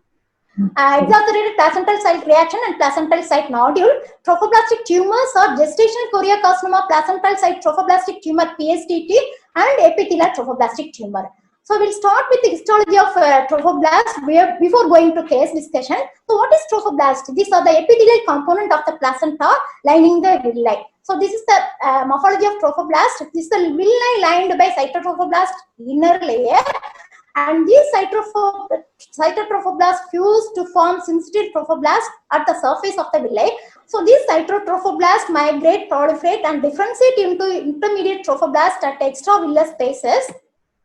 So this is the morphology of morphology of cytotrophoblast lining the villi. These are the mononuclear cells having vesicular nuclei stacked clear to vacuolated cytoplasm, and these are the sensitive trophoblasts having abundant eosinophilic cytoplasm with the multinucleation with the dark pycnotic nuclei, and these sensitive trophoblasts have microvilli on their surface. And coming to morphology of intermediate trophoblasts, these secrete HPL, and again it differentiate into three subtypes according to anatomical set. They named as villus intermediate trophoblast at anchoring villi, implantation site IT at placental site, and chorionic IT at chorion villi. And the most distinctive properties of this intermediate trophoblast is CD146. So Malcolm, what is Malcolm? It's a melanoma cell adhesion molecule. This is a sensitive and specific marker for implantation IT. And also it is strong, diffusely and strongly positive for HPL. And another important feature of this implantation IT is these cells secrete hyperglycosylated variant of beta-HCG. And these cells invade the myometrium and endometrium. The main target is to invade the spiral arteries because of this hyperglycosylated variant of beta-HCG. So this is the morphology of implantation IT. Look at the morphology. They appear large, pleomorphic, hyperchromatic and irregular nuclei. Most of the cells will be having abundant eosinophilic cytoplasm. Some cells have clear to vacuolated cytoplasm. Most of the cells are mononucleated except few multinucleated cells. Again, we have to we can able to appreciate the infiltrating nature of the implantation IT cells. They diffusely infiltrate the myometrium, and this again picture showing vascular invasion by the implantation IT cells. So coming to this picture is comparing chorionic IT and implantation IT. Look at the morphology of chorionic IT. They are more or less uniform, having round nuclei, fine chromatin, abundant eosinophilic cytoplasm with well-defined cell borders. In comparison to implantation IT, they are large, pleomorphic, hyperchromatic, irregular nuclei, abundant eosinophilic cytoplasm, and well-defined cell borders. So coming to IHC of trophoblast, this is the new marker which is expressed exclusively in the trophoblast. It's very useful to distinguish trophoblastic lesions from non-trophoblastic lesions. So that is HSD3B1 is a new marker. Okay. Then coming to overall IHC of trophoblast, all cells are uniformly positive for cytokeratin, particularly low molecular weight cytokeratin, and each subtype has its specific marker. P63 is expressed by cytotrophoblast. Among all cytotrophoblast, this cytotrophoblast has maximum proliferation capacity, which ranges from 25 to 50%. When it undergoes differentiation into sensitive trophoblast, it loses its proliferation capacity. So it becomes negative in sensitive trophoblast. And then coming to implantation IT, the specific markers for implantation IT are HPL and Malcolm. And here the proliferation index is 0. And the marker for chorionic IT is P63, which is also EMA. EMA is specific for this chorionic IT, which is not expressed in other types. And the proliferation index ranges from 3 to 6%. So coming to pathogenesis, it remains poorly understood. It appears to be due to genomic imprinting. So it plays an important role in the pathogenesis of hierarchiform hole. So which is associated with the excess of paternal haploid set of chromosomes. Then coming to pathogenesis of gestation trophoblastic neoplasia, the stem cell, that is cytotrophoblast, undergoes neoplastic transformation into various subtypes which resemble stages of early placental development. And this is the stem cell cytotrophoblast, which undergoes neoplastic transformation into choriocarcinoma, which is composed of all type of cytotrophoblast, all types of trophoblast, which resembles the pre-villus blastocyst. So this is the primitive one among all other tumors. On the other hand, these cytotrophoblast differentiate into implantation IT and transformation into PSTT. And again, on the other hand, these cytotrophoblast undergoes differentiation into implantation IT at the chorion levae. It gives rise to ETT. So both these tumors are well differentiated one in contrast to choriocarcinoma. So coming to risk factors for malignant change, with markedly elevated beta HCG more than 1 lakh milli-units per ml, which is associated with malignant behavior, particularly choriocarcinoma. And these two disorders also have elevated HCG, but it is always less than 2,500. So coming to case discussion, case 1, 23 female, 13 weeks of gestation presenting with hypertension, vaginal bleeding, and markedly elevated HCG of 1 lakh international units per ml, and ultrasonogram shows complex mass with many small cysts in the uterus. And this is the gross picture showing great clusters of the villi. Here almost all villi appears abnormal and edematous, no fetal pot is seen here. And this picture showing edematous large villi with round borders with the central system. And this picture showing abnormal villi with circumferential proliferation of the trophoblast with atypia. This picture showing striking cytological atypia with the sensitive trophoblast, cytotrophoblast, and intermediate trophoblast with abundant eosinophilic cytoplasm. So with this clinical diagnosis is suggestive of molar pregnancy. The clinical presentation of hypertension, that is PAH, in first trimester itself indicates molar gestation, in contrast to its presentation in last trimester of normal pregnancy. The markedly elevated HCG, even after 10 weeks instead of normal drop, you should consider the diagnosis of molar disorder in such conditions, because the normal beta HCG, its secretion starts on 12th day, and it reaches its maximum around 10 weeks. Afterwards, it drops. Okay. So associated with these clinical findings, abnormal villi and cytological atypia, so what could be the diagnosis? So the diagnosis is complete mole. So the complete mole is due to androgyny. All chromosomes derived from the sperm. Here the maternal chromosome is getting inactivated, is getting imprinted. This also does. So all villi transform into grape-like vesicles filled with fluid.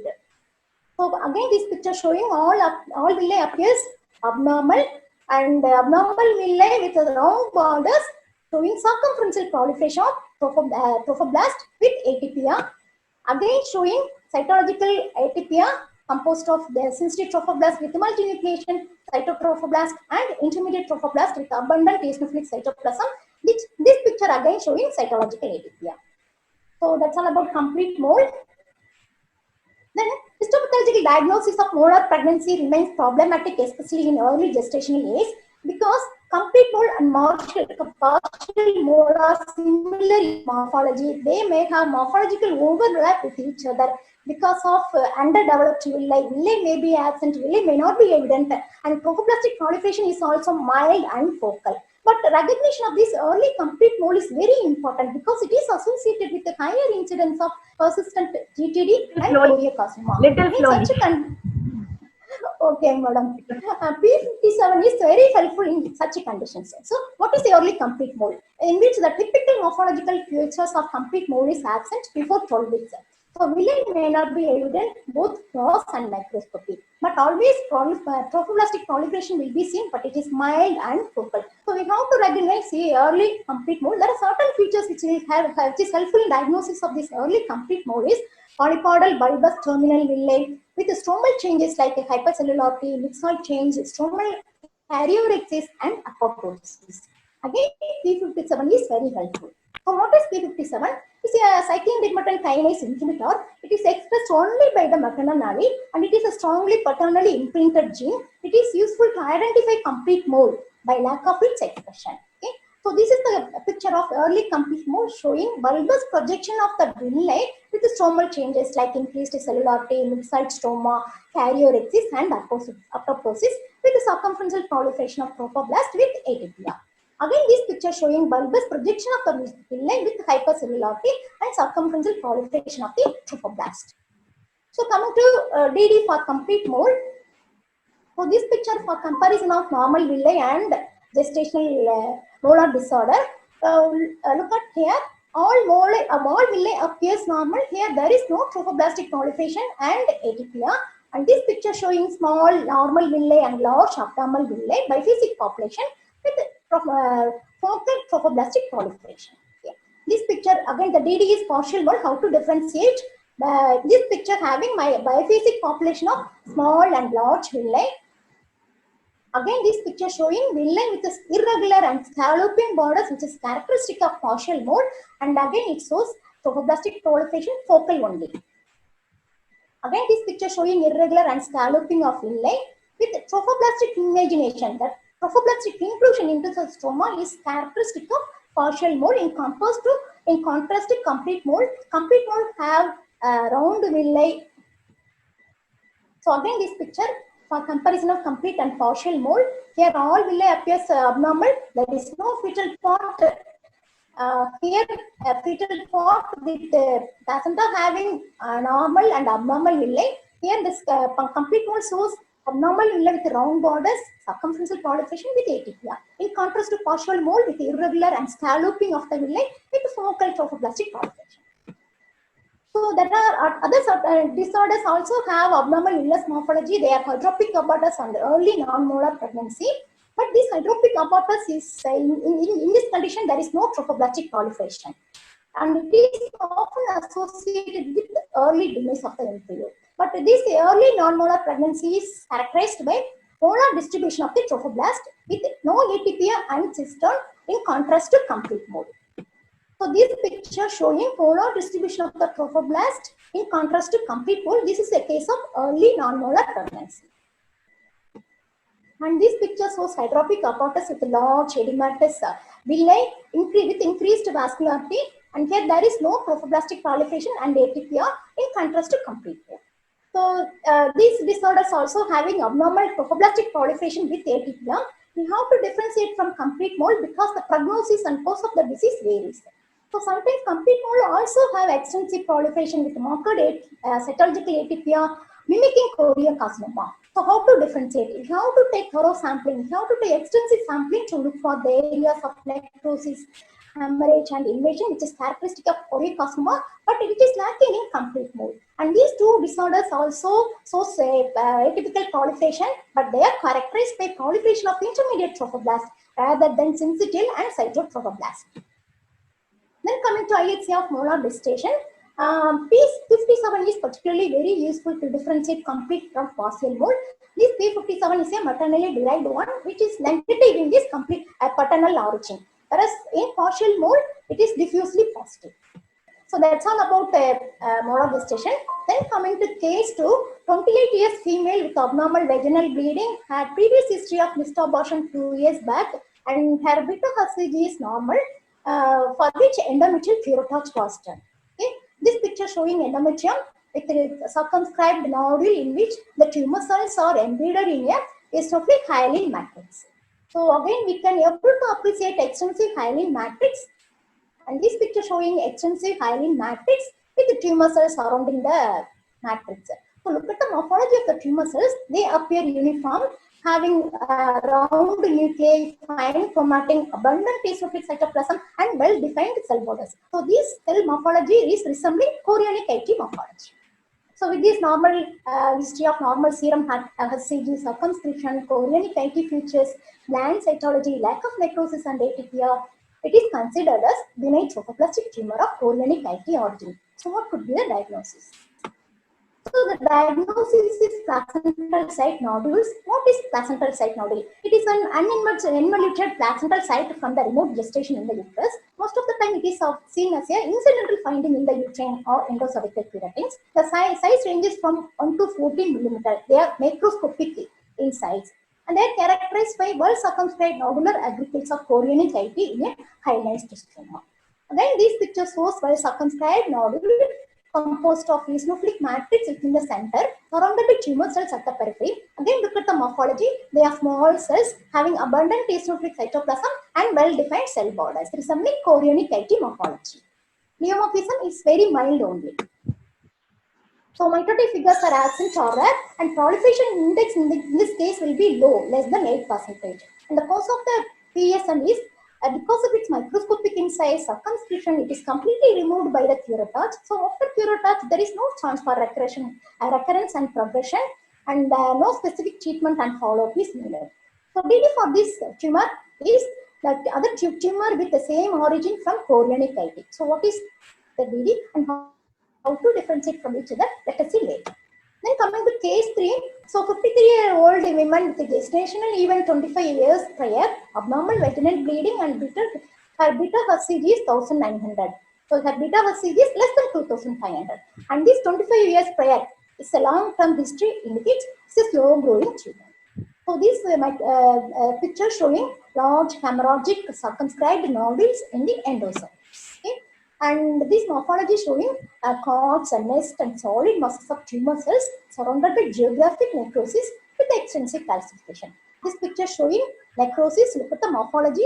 They are small round cells with abundant eosinophilic cytoplasm and having well-defined cell borders, and the pleomorphism is small to moderate. Here we can able to appreciate the cytological atypia. So most of the cells will be having abundant eosinophilic cytoplasm. Again, we can able to see solid masses of tumor cells with eosinophilic dense bodies resembling keratin. So with this picture of slightly elevated beta HCG, but it is less than 2500, chorionic IT morphology to moderate nuclear atypia, necrosis, geographic necrosis and calcification, neoplastic trophoblastic tumor from chorionic IT is considered. So what could be the diagnosis? So it is a case of epithelial trophoblastic tumor. It is a new entity. It is extremely rare, which is distinct from other trophoblastic disorders by resembling carcinoma because of its epithelial appearance. So the one characteristic point for this epithelial trophoblastic tumor is it have a tendency to grow in lower uterine segment and cervix, replacing the endocervical epithelium, mimicking dysplasia and squamous cell carcinoma. So gross appearance, solid, discrete, well circumscribed nodule with areas of hemorrhage and necrosis. Again, this picture showing nest and cords, the solid masses of tumor cells with areas of necrosis. Look at the morphology. The tumor cells are small round cells with abundant eosinophilic cytoplasm, And this picture shows tumor cells will be seen surrounding the blood vessels, but here there is no invasion. Again, this picture showing permanent cellular necrosis within the nest of the tumor cells. Okay? Again, this picture showing solid masses of trophoblastic cells embedded in a hyaline matrix. So this hyaline matrix is very characteristic of this tumor. Again, this picture showing eosinophilic dense bodies resembling keratin, giving rise to a DD of squamous cell carcinoma. So, how to differentiate these two conditions?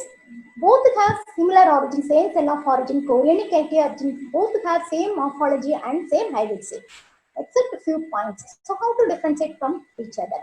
So, these PSN is a physiological process which is microscopic in size, is characterized by extensive hyalinization with less cell uptake. So, lack of necrosis, lack of hemorrhage, lack of mitotic activity, all will be in favor of placental site nodule. Whereas this ETT have large polypoidal mass with infiltrating margins. The areas of necrosis, look at the pleomorphism. Pleomorphism is mild to moderate. So all these features, it is suggestive of malignant trophoblastic tumor, and the proliferation index is more than 10% in this case, whereas it is always less than 8%. And the one marker which is useful to differentiate this PSN from this malignant tumor is cyclin A. Cyclin A is positive in this ETT, whereas it is negative in PSN. The coming to DD, because of its epithelial appearance, it resembles epithelial smooth muscle tumor, but the trophoblastic markers cytokeratin 18 and inhibin will be negative in this tumor. Okay? And another DD is squamous cell carcinoma of the cervix, because of its tendency to grow in endocervix, the presence of eosinophilic dense material resembling keratin, all give rise to a DD of squamous cell carcinoma. But the marker P16 is positive in squamous cell carcinoma of the cervix, which is a human papilloma virus marker, and the proliferation index is also more than 50% in case of squamous cell carcinoma, but it is less in case of this trophoblastic tumor. So that's all about the chorionic coagulation. Then coming to case 4, 23 years female, 10 weeks gestation, presenting with vaginal bleeding, for which endometrial curettage was done. So we can able to appreciate diffuse infiltration of the myometrium by the tumor cells. Look at the morphology of the tumor cells. They appear large, pleomorphic, hyperchromatic, irregular, having abundant eosinophilic cytoplasm and well-defined cell borders. So again, we can see the diffuse infiltration of the myometrium by the tumor cells. The pleomorphism is marker 1. Most of the cells are mononucleate except few multinucleated cells, and each cell is having abundant eosinophilic cytoplasm with well-defined cell borders. And this picture showing infiltration of the myometrium by the tumor cells, they split the muscle bundles. They are separating the muscle bundles, which is very characteristic of implantation site. So with this diffuse infiltrated growth pattern of myometrium, splitting and separating of the muscle bundles, tumor cells resembling implantation site IT, lack of necrosis hemorrhage and lack of mitotic activity, all in favor of benign trophoblastic tumor of implantation site IT. So what is the diagnosis? So it is a case of exaggerated implantation site. What is it? It indicates increase in the amount of placental site. It is characterized by extensive exuberant infiltration of the endometrium and myometrium by the IT. So despite its diffuse infiltration, there is no necrosis and mitosis. Chorionic villi are morphologically unremarkable. So coming to the cause of the disease, it's a physiological process. It indicates normal variation of the implantation site. It resolves spontaneously. And coming to DD, because of the pleomorphism of the tumor cells, myometrial and vascular invasion, it is confused with neoplastic conditions with the same cell of origin with the same similar morphology. That is PSTT. So how to differentiate these two disorders? Let us see later. Then coming to case 5, 30 female with missed abortion had history of proteinuria and the proliferation index is 10%. Hysterectomy specimen shows large polypoidal mass protruding into the endometrial cavity with infiltrating margins. This microscopy shows diffuse infiltration of the myometrium by the tumor cells having large pleomorphic hyperchromatic irregular nuclei with abundant eosinophilic cytoplasm. These cells are infiltrating the myometrium by splitting the muscle bundles. It is very characteristic of implantation site IT. Again, and we can able to appreciate the pleomorphism of the tumor cells with atypical mitotic activities. This picture showing vascular invasion. These tumor cells are trying to invade the vessel from periphery to the lumen, replaces the vessel wall with eosinophilic necrotic material. So with this history of histoabortion, proliferation index of more than 10%, large polypoidal mass, infiltrated growth by the pleomorphic cells, vascular invasion, and focal necrosis, absence of villi. With this, we can suspect neoplastic trophoblastic tumor with implantation site IT morphology. So what is the diagnosis? So this history of proteinuria indicates nephrotic syndrome is the one clue for diagnosis of this disorder. So what is the diagnosis? Okay. So it is a case of PSTT. It is due to dysregulation of the extravillous intermediate trophoblast. It is evidenced by invasion of the endometrium and myometrium by the implantation site morphology. Okay. It is a benign one, but it is locally invasive, locally aggressive one because of its diffuse infiltrating nature. Despite its diffuse infiltration, these tumors undergo spontaneous regression. Sometimes these tumors may deeply invade the uterine wall and result in perforation. So always consider this PSTT as a malignant tumor. And the most common presentation is histoabortion. So it is the only trophoblastic tumor which is associated with nephrotic syndrome, in contrast to other tumors. And this gross appearance shows large polypoidal mass and protruding into the uterine cavity with infiltrative margins. So with this microscopy shows confluent modes of implantation IT with diffuse infiltration of endometrium and myometrium with vascular invasion, and hemorrhage and necrosis is focal only. Not more than focal necrosis is allowed. If it is extensive, think of malignant behavior. And villi is characteristically absent. The characteristic features of this PSTT are fibrinoid deposits and fibrin necrosis of epithelium. And this picture showing vascular invasion. This tumor cell is trying to invade the vessel, and which is replacing the vessel wall with eosinophilic necrotic material. And this picture showing fibrinoid necrosis of the vessel wall. So these are the characteristic features of PSTT. So how to differentiate these two tumors? Because both tumors are having same cell origin, same morphology, except a few points. This exaggerated placental site is a physiological one, which is microscopic in size with preservation of uterine architecture, lack of necrosis and mitotic activity, and proliferation index is 0, and it is characterized by presence of chorionic villi. And this PSTT is characterized by large polypoidal mass with infiltrative margins, confluences of trophoblast cells with local destruction, focal necrosis, and absence of villi. And Ki-67 is more than 5%. This is very most important to differentiate this physiological process from this PSTT. It is always more than 5%.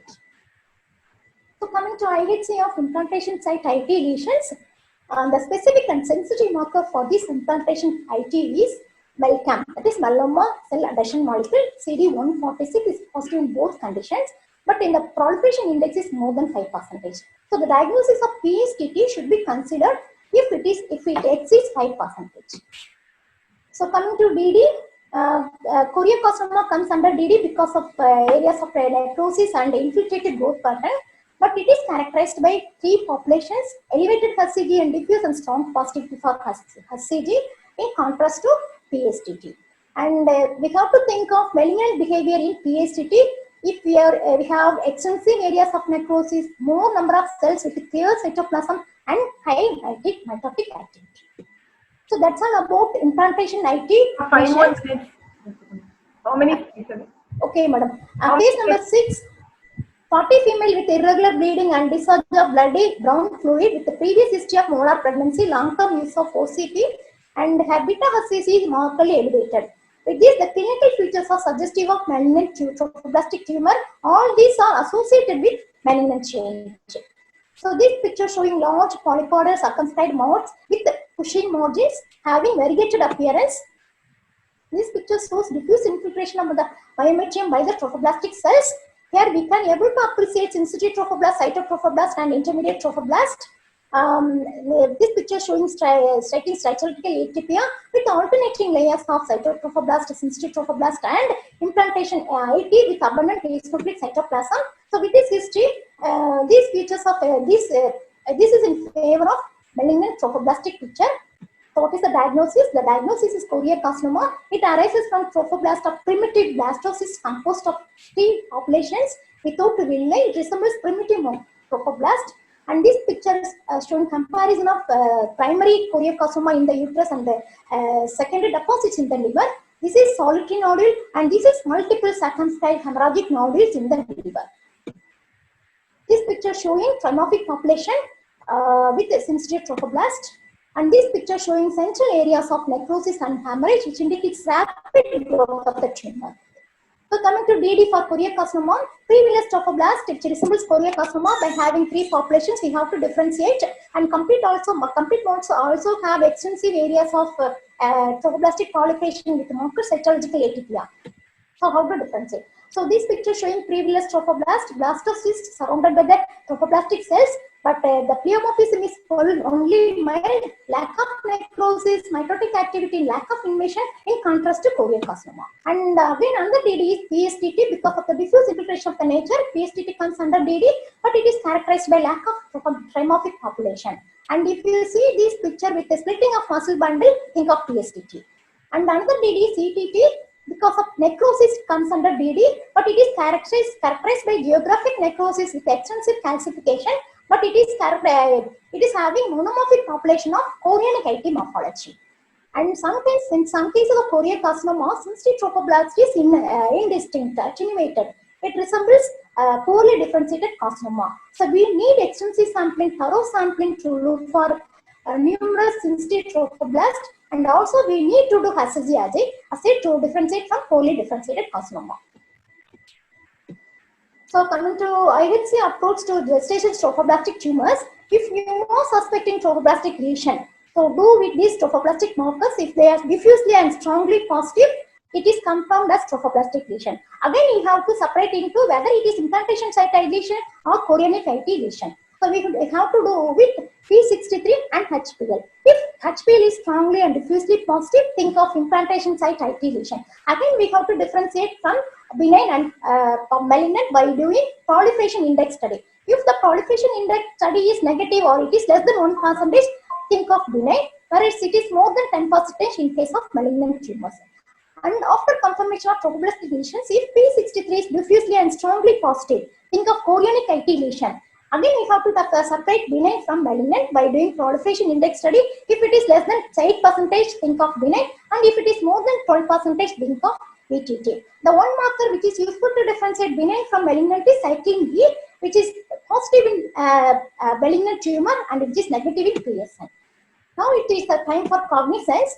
So the typical IHC profile of placental site nodule is, so placental site nodule is composed of chorionic IT. So the marker for chorionic IT is P63, and cyclin E is negative in this case of placental site nodule. So the answer is D. The second question is, exaggerated placental site is characterized by absence of villi? No. Presence of necrosis, mitosis? No. It is a benign process. And proliferation of chorionic IT with invasion? No. It is okay. The next one is proliferation of implantation site IT with invasion of myometrium and blood vessel.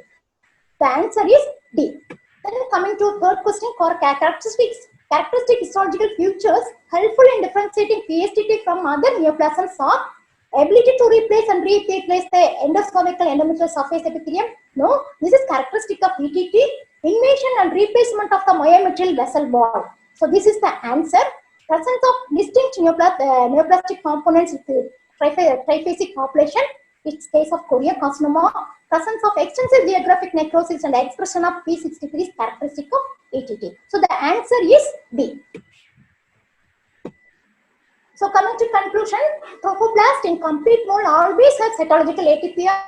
The diagnosis of complete mole, heredity for mole is problematic in early gestation. So we have to use P57 for diagnosis. So if you see any abnormal villi, it should be assessed by P57. The concurrent use of serum and urine testing for beta HCG is recommended as a routine policy nowadays in follow-up of gestation trophoblastic disorders to assess the progression or regression of the tumor. because the heterophilic antibodies to beta-HCG are known to interfere with serum analytes. When the diagnosis is not straightforward, the descriptive diagnosis of atypical trophoblast is the best one, and at the same time, alert the clinician with the possibility of trophoblastic disease. And in case of any doubt regarding the diagnosis of GTD, a simple marker is very useful with IHC for HCG, which will highlight the HCG negative and HCG positive tumor cells. Okay? And take-home message is abnormal vaginal bleeding is the most common clinical presentation. Extensive hyalinization is characteristic of PSN, and ETT is characterized by geographic necrosis and calcification. Calcifications are unique feature of ETT not seen in any other trophoblastic disorders. And PSTT is characterized by benign necrosis and deposit. And in case of PSTT, the mitotic count should be stated because it is the feature made to predict the behavior of the tumor. And all PSTT should be considered potentially malignant, even those with a low mitotic activity, because sometimes these tumors deeply invade the myometrium going for perforation, so always consider as potentially malignant tumor. And PSN and EPS undergo spontaneous resolution. PSTT and ETT are self-limited or may persist, may be aggressive. These are the chemo-resistant tumor, whereas choriocarcinoma is the chemo-sensitive one. And diagnosis of gestational trophoblastic disorders in puritans is always difficult. It may not be always possible. So subsequent puritans and monitoring with HCG and HPL is very important. Thank you. So good afternoon, everybody. My topic today is on an array of interesting breast lesions. So before starting the topic, I would first like to thank the organizing team, Dr. Padmavati Madam, Dr. Sudha Venkatesh, and Dr. Aruna Madam for having given me this opportunity to present today. I would also like to thank my HOD, Dr. Andal Madam, and the entire team of KMC, my associate professors, assistant professors who have been instrumental. It was a teamwork, whatever slide I'm putting today. So first, starting with a brief overview. So as per the WHO, breast cancer accounts for about 14% of all cancers in women. And it is very imperative to diagnose correctly because any breast malignancy can cause severe psychological distress in the patient. So it is very important to have an early detection, and correct reporting is also very critical. For example, you cannot overdiagnose a benign as a malignant or a malignant as a benign. So early detection, correct reporting is critical.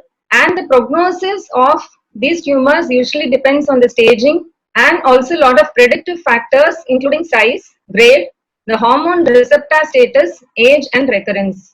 The average 5-year survival for women with most breast cancers is 91%. So that's why it is very important. Of course, this varies depending on the staging, depending on the age of the patient, and depending on whether it is localized to the breast. But since the prognosis is good and it causing a lot of psychological distress, it is very imperative to make an early diagnosis. So starting with the first case, case 1, a 37-year-old female presented with swelling in months. The lump measured 5 into 4 centimeters. It was mobile and firm in consistency. The ultrasonogram revealed a hypoechoic lesion with speculated borders. A true-cut biopsy was done, which was reported outside as tubular adenosis. So what we received was an excision biopsy. So the excision biopsy showing a globular soft tissue with a cut section showing a grayish white circumscribed lesion.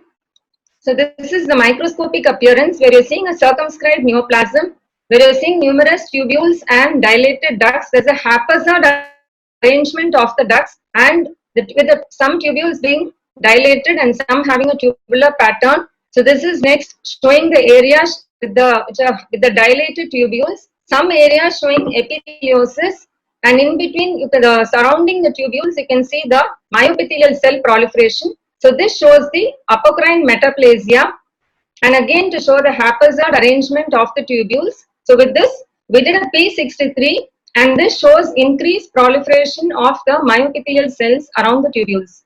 So with this clinical picture and with the gross and the microscopy and the marker, the diagnosis was adenomyoepithelial adenoma tubular variant.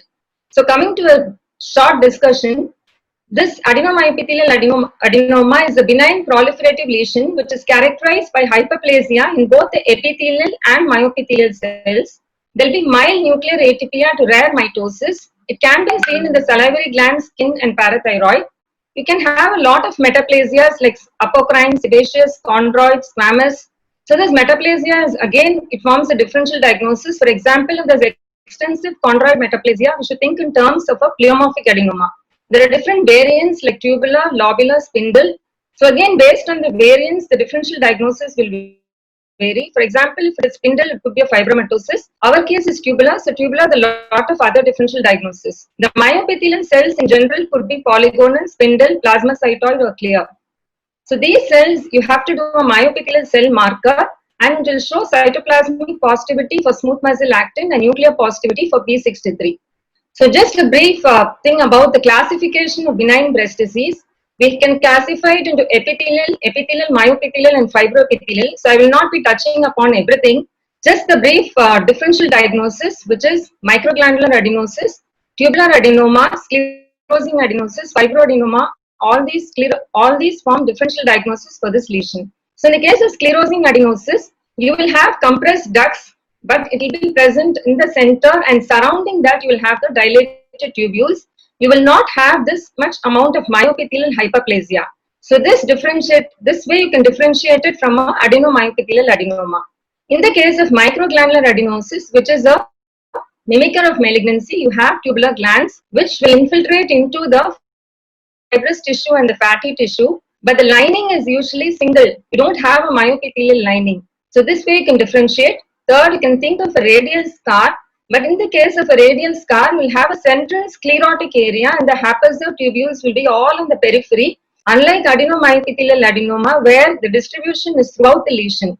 And fourth differential diagnosis is tubular adenoma, where you have the tubular pattern, but you don't have the hapazo dilatation and you don't have the myoepithelial proliferation. So why is it so important to recognize this? One, because it can have local recurrence with inadequate resection. So what if there is local recurrence? It is usually a precursor to malignant myoepithelioma. So you need to differentiate it from other benign lesions. And follow-up is essential when you see increased mitosis, nuclear atypia, prominent nucleoli and necrosis. This tumor can also be associated with ductal carcinoma. So that's why, though it is a benign entity, it is very important to recognize this as a practicing pathologist or as a consultant and differentiate it from other benign lesions. So with this, we move on to the next slide. Case 2, a 52-year-old female presented with a lump in the upper outer quadrant of left breast, which was noticed 5 months back with recent sudden increase in size. The lump measured 4 into 3 centimeter. It was non-tender with restricted mobility. The nipple was retracted. The FNAC reported was positive for malignancy. A modified radical mastectomy was done. So this is to show the MRM specimen where you can see the cut section which shows an infiltrative gray-white growth almost resembling similar to that of an infiltrating ductal carcinoma. So microscopically, we saw sheets of polygonal cells which had abundant granular cytoplasm and which had vesicular nucleus, prominent nucleoli, and you can see the tumor cells with exhibiting atypia infiltrating into the fibrous tissue and also into the fatty tissue. So the immunohistochemistry, ER/PR was negative and androgen receptor positive. So with all these features keeping in mind, a gross resembling an infiltrating ductal carcinoma with microscopic features showing abundant granular cytoplasm, atypia in the cells, and with the immunohistochemistry showing a positive androgen receptor and ER/PR negative, the diagnosis is invasive apocrine carcinoma. So this is a very rare lesion forming only about 4% of all breast tumors.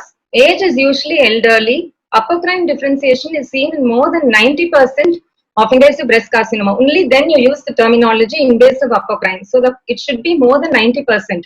Or you can also use the word invasive duct carcinoma with apocrine differentiation. So it can also be seen as a mixed carcinoma, where it can be seen associated with infiltrating ductal carcinoma, no special type, micropapillary, tubular, medullary, can be also associated with DCIS and LCIS. So histologically, there are two types, type A and type B. So in type A, you have abundant granular cytoplasm Whereas in the case of type B, you have a foamy cytoplasm. So this has got no clinical relevance, but in terms of differential diagnosis, it plays an important role. Type A, the differential diagnosis, you can think of oncocytic carcinoma. In type B, you can think of a granular cell tumor. You can think in terms of histiocytic proliferation. You can think even in terms of lipid-rich carcinoma or a secretory carcinoma. So immunohistochemistry wise, you say apocrine carcinoma, one, when you see the apocrine cells more than 90%, second, the immunohistochemistry should complement. So you should have an ER-PR which is negative and an androgen receptor which is positive. So all this put together, you call it as pure apocrine carcinoma, which accounts for less than 1%.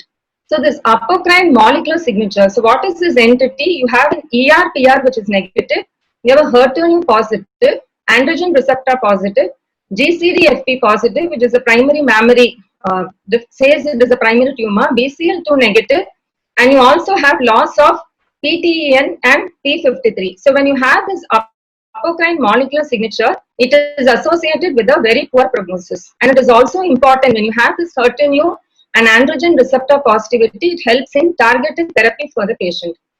So generally, when you have this apocrine molecular signature, the prognosis is poor. Otherwise, the prognosis is similar to that of invasive breast carcinoma. So again, just to show the H&E, the estrogen receptor, the androgen, and the HER2 news. So the differential diagnosis, as I said, you can think of a oncocytic carcinoma, where your anti-mitochondrial antibody in HER2 will be positive here, whereas anti-mitochondrial antibody will be negative there. Histologically, oncocytic carcinoma will not have that much of atypia. So that's one differentiating point. Similarly, granular cell tumor and histiocytic proliferation, you will not have atypia. You will not have nucleoli. You just have the nuclei. And of course, the markers help to differentiate. You can do an S100 for granular cell tumor and CD68 for a histiocytic proliferation. So just to show granular cell tumor and oncocytic carcinoma. So with this, we move on to case 3. Which is am I fast? Okay, a 65-year-old female presented with swelling in the right breast. You can little slow down. Okay, slow down. You can slow down a little bit. Okay, is the time? I'll slow down. Yeah, I'll slow down. I think we have. Okay, so 65-year-old female presenting with swelling in the right breast. So there was a history of bloody nipple discharge. The location, it is in the lower inner quadrant, measuring 1 into 1 centimeter. Ultrasound showed a hypoechoic lesion measuring 1.3 into 0.7 centimeter and few very tiny cystic spaces, and it was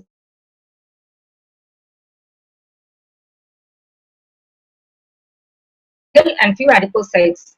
So in view of the ultrasound picture, and because the swelling was mobile, an excision biopsy was done for the patient. So what we received is a fibrofatty tissue, where you can see the multifocality, you can see the gray white solid areas all around 1 into 0.5 centimeter. We can see very tiny small cystic spaces.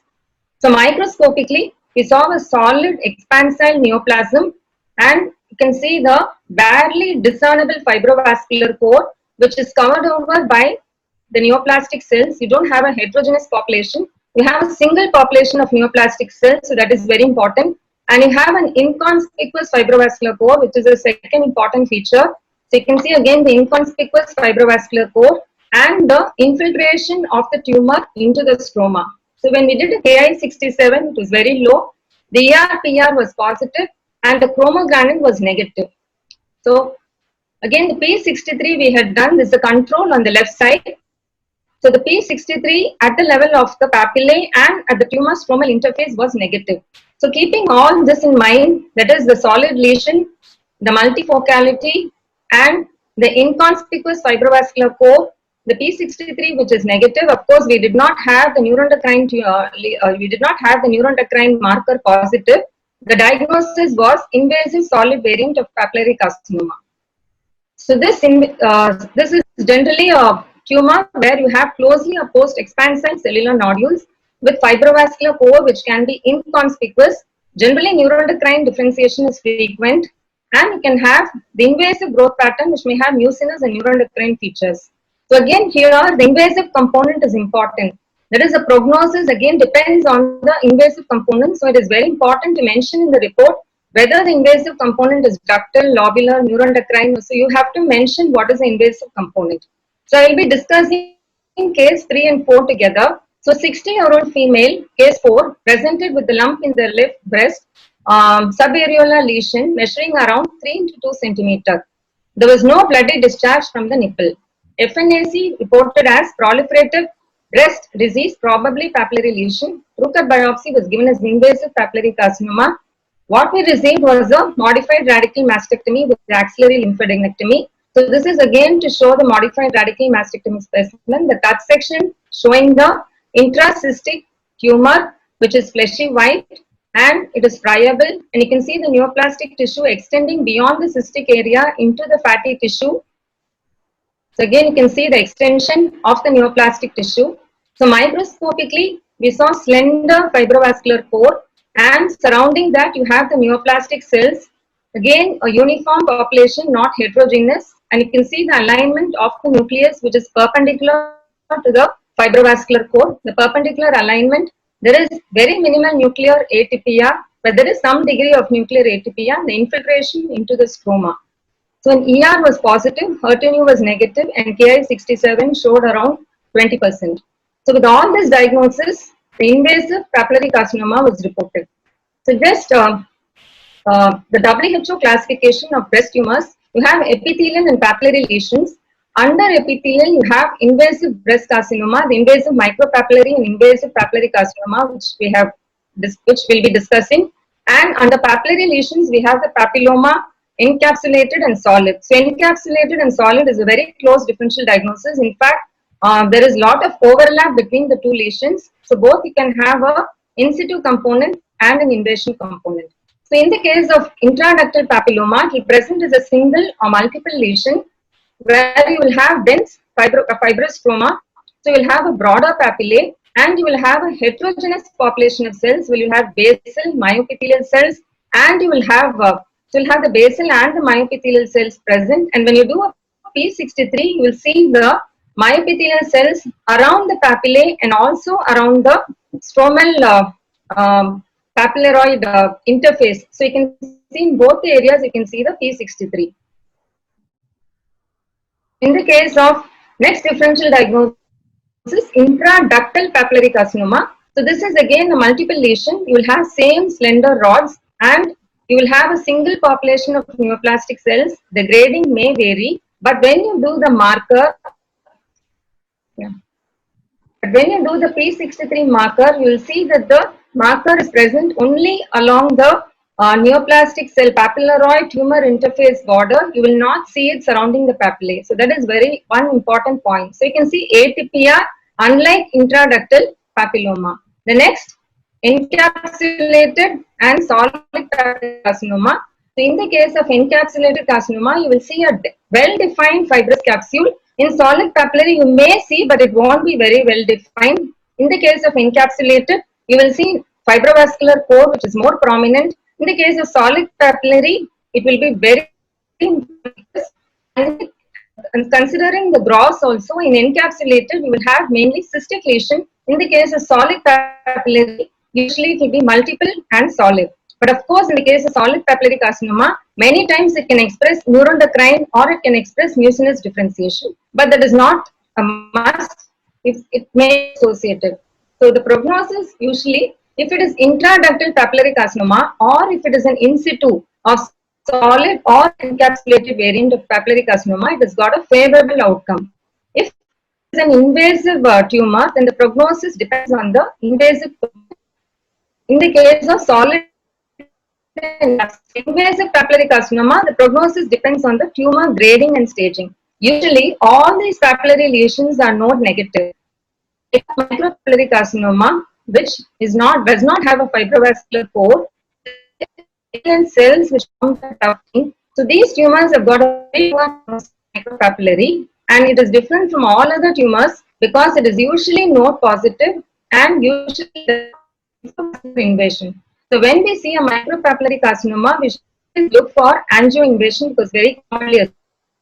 And micropapillary carcinoma always has a poor prognosis except when it is associated with mucinous carcinoma. So that is one important point we have to keep in mind when compared to all other papillary lesions.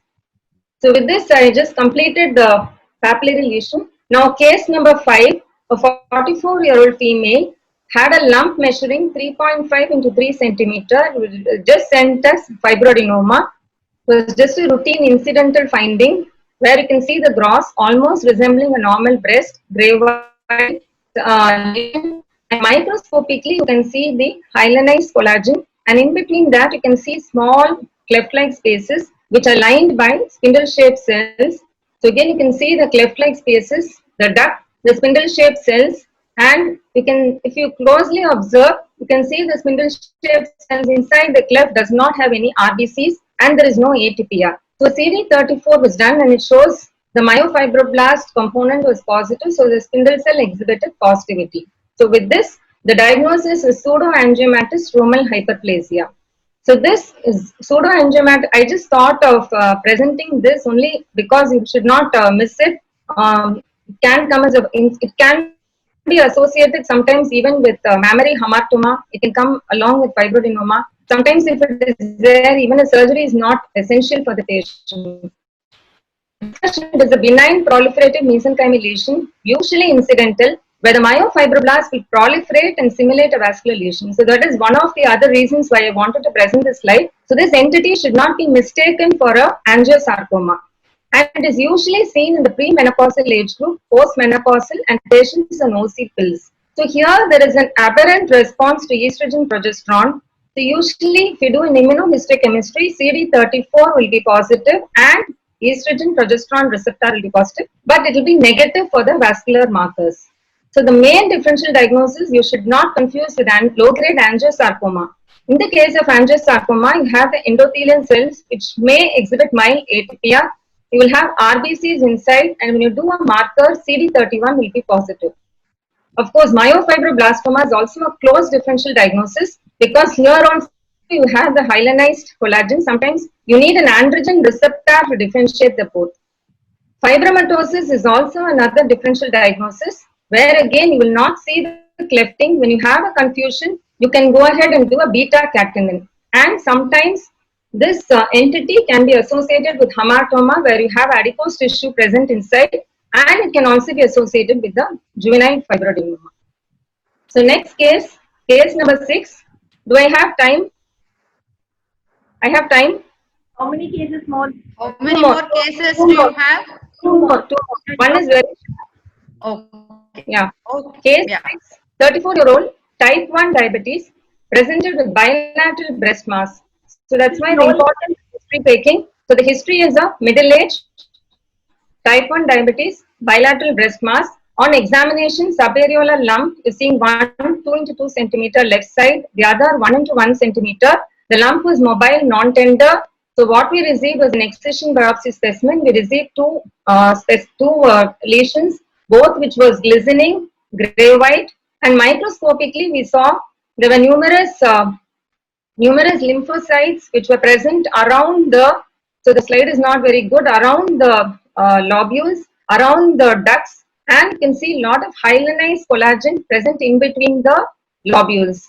So with this, the diagnosis is sclerosing lymphocytic globulitis. So in sclerosing lymphocytic globulitis, you will have ducts, but the ducts usually compressed and atrophied. That is one very important point we should keep in mind. And you will have lymphocytes which are present around the lobules, around the ducts, and around the vessels. Sometimes in the stroma, you may have some epithelioid fibroblasts which may mimic malignancy. So you should not get confused with malignancy. So two important points we should keep in mind is the atrophied ductules and the hyalinized collagen. So why this is so important? So sometimes it can be associated with the lymphoepithelial lesion. So why the sclerosis and the atrophic duct is very important? Because the important differential diagnosis for this is a maltoma. So maltoma also you will see lymphoepithelial lesions, you will see lymphocytes which are present around the ducts, but this type of sclerosis and this type of atrophy will not be present. And in the case of maltoma also, when you do an immunohistochemistry, it will have positivity for B cell markers. So that time you have to do gene rearrangement study and look for the clonality. If it is monoclonal, then you should think in terms of maltoma. So that is one reason why I wanted to put this slide. to just know that this entity is there, because even melanoma, you can have an autoimmune history. So the history taking becomes very important. Here, mostly autoimmune, mostly with type 1 diabetes, mostly bilateral, mostly seen in, it is usually seen in females, and it may be confused associated with DCIS. Sometimes it may be confused even with invasive lobular carcinoma because of the target type pattern. So the last slide, a 53-year-old female presented with lump in the lower inner quadrant of left breast. The lump measured around 5 into 3 centimeter. What we received in FNAC was a pale, glistening, jelly-like material reported positive for malignancy, mucinous carcinoma. So you can see the mucinous stroma. You can see, I think it's not very clear. You can make out the chicken wire-like blood vessels were there, and the atypical epithelial cells. If you carefully notice, the mucin is both extra, and you can also see intracellular mucin, with the mucin all directed more towards the base. That's one important finding to keep in mind. So grossly, you can make out having the glistening cut section. So microscopically, you see lakes of mucinous material in which the neoplastic cells are seen floating. So we did a ER, PR, which was positive, and chromogranin again was negative. So with this, the diagnosis is mucinous carcinoma. So I'll come to the types. So before that, mucinous carcinoma, otherwise called colloid carcinoma, mucoid, gelatinous, or mucinous adenocarcinoma. So this is again a rare entity, accounting for only about 2% of all breast carcinomas, mostly seen in women above 55 years. So when they use the word pure mucinous, when it should be more than 90% of the invasive component should be admixed with stromal mucin. Stromal mucin with 50 to 90% is called as mixed mucinous carcinoma. So you have two types here. SARS was type A, where you have the classical or non-endocrine types, whereas the neuroendocrine differentiation was negative. This usually occurs in a younger age group, and there's more amount of extracellular mucin. Type B, you have the neuroendocrine differentiation. So there will be more amount of intracellular mucin, and you can see a glandular pattern. There are different variants here. So micropapillary, as I mentioned earlier in papillary lesions, if micropapillary is generally has got very poor prognosis, but when it is associated with mucinous carcinoma, it has got a little better, more favorable prognosis. And again, I said solid papillary carcinoma, sometimes you can have a small solid papillary component. Associated with that, you can have a mucinous carcinoma present. Second variant is signet ring cell variant, which again sometimes can be confused with signet ring lobular carcinoma, but here you can see the intracellular mucin. Third is cystic papillary variant. So these are the variants: micropapillary, signet ring, and cystic papillary variant. The patterns, it can be trabecular, it can be solid, it can be papillary. So the differential diagnosis, you should think of mucosal with extravasated mucin. So in the mucin, you will have the epithelial cells, but when you do a P63, there will be no myoepithelial cells surrounding it. There will be myoepithelial cells present here, unlike mucinous carcinoma. So that's how you differentiate. And sometimes once you have an entity called cystic hypersecretory lesion, where you may see dilated ductules, but there will be no atypia surrounding the ductules. Inside that, you will have material which resembles mucin, cellular mucinous material. So the immunohistochemistry here is ER-PR is usually positive. HER2 is variably, I just missed one point. The other differential diagnosis we can think of is a metastatic mucinous ovarian or pancreatic tumor. So again, here this will be positive for CK20. So that's how you differentiate it from a mucinous carcinoma. So immunohistochemistry, ER-PR will be positive, HER2 will be variably expressed, but MUC2 and MUC5 is positive. So this is again a very important point, because MUC1, membrane-bound mucin, is usually seen in infiltrating ductal carcinoma, whereas MUC2 is seen mostly in mucinous carcinoma. So this MUC2 will actually limit the aggression of the tumor.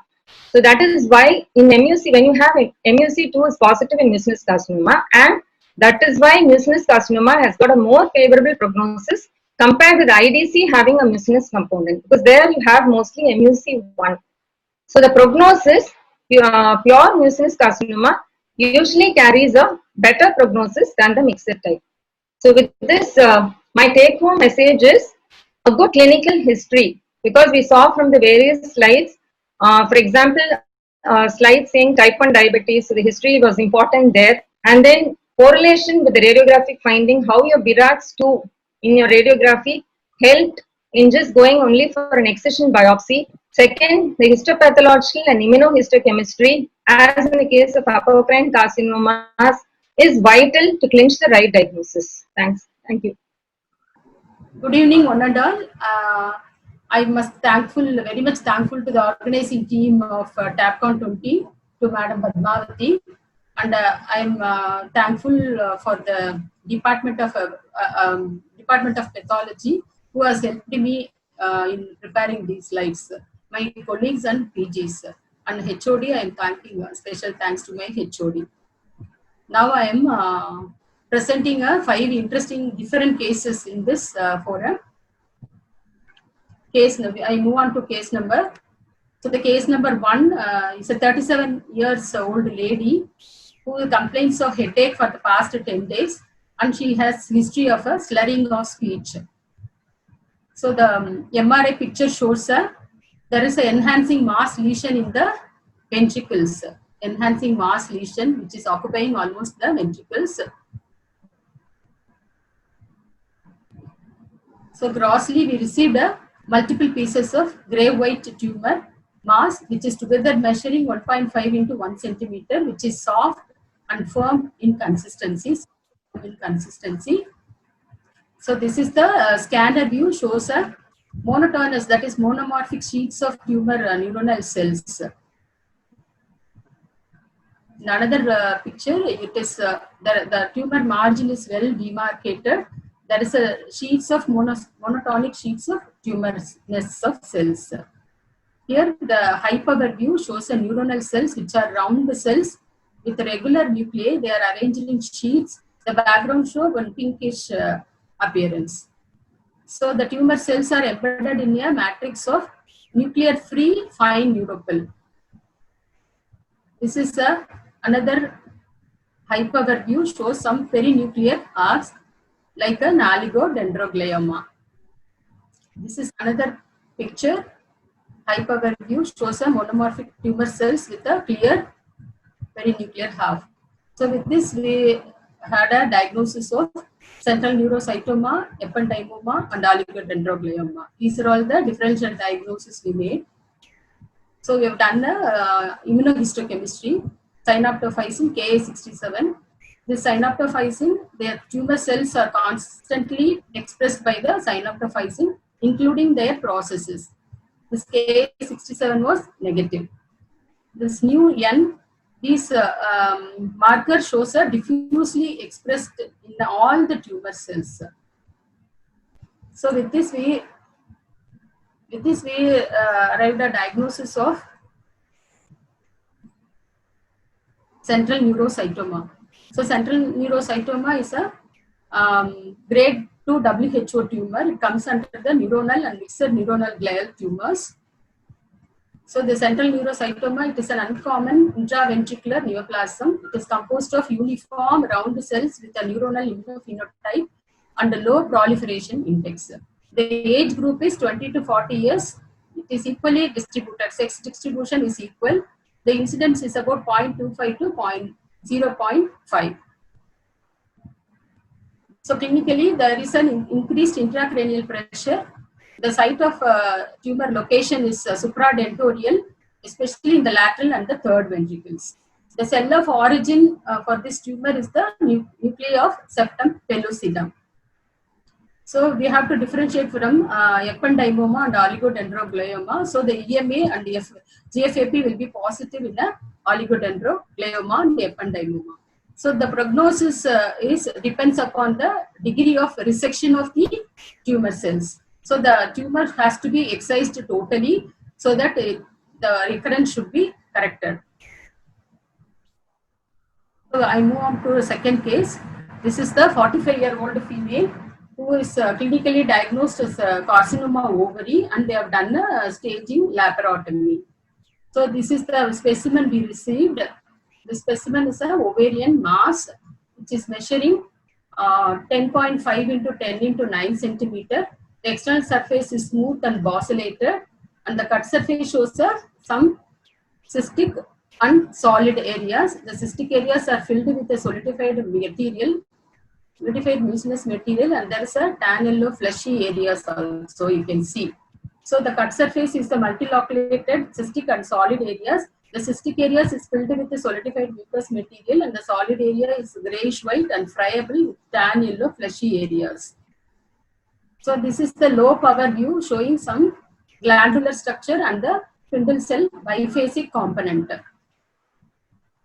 This is the high power picture where you can see the tumor cells are large round oval shaped cells with the acidophilic, that is eosinophilic cytoplasm, and you have a prominent vesicular nuclei.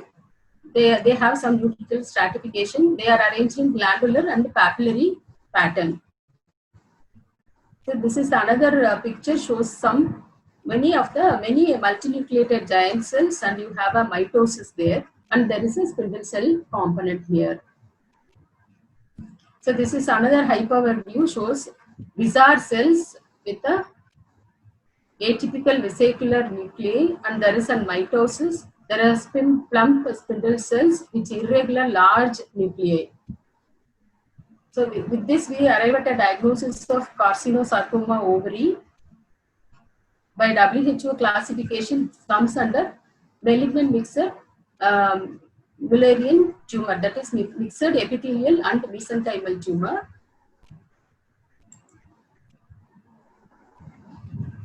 So it is the age group is more common in postmenopausal age, that is 64 to 66 years. More common age is postmenopausal. The tumor size may vary from 15 to 20 centimeters.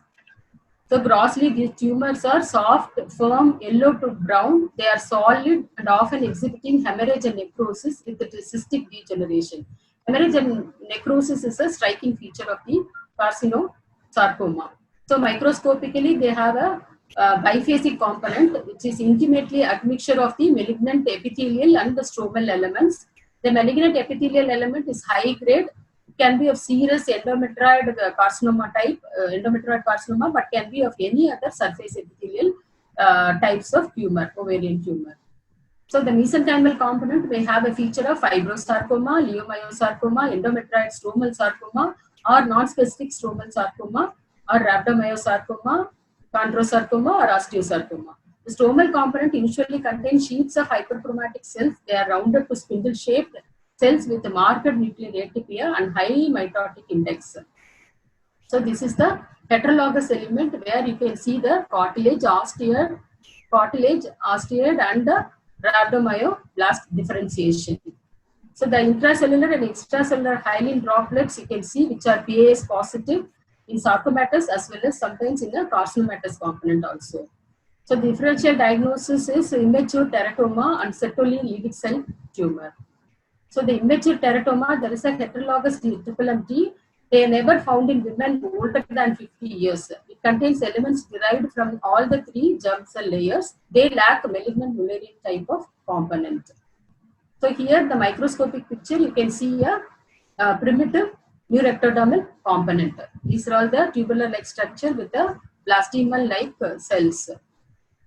So in Sertoli Leydig cell tumor, the findings of Leydig cells, they are sex cord formations, tubules or gastrointestinal type mucinous glands or cysts.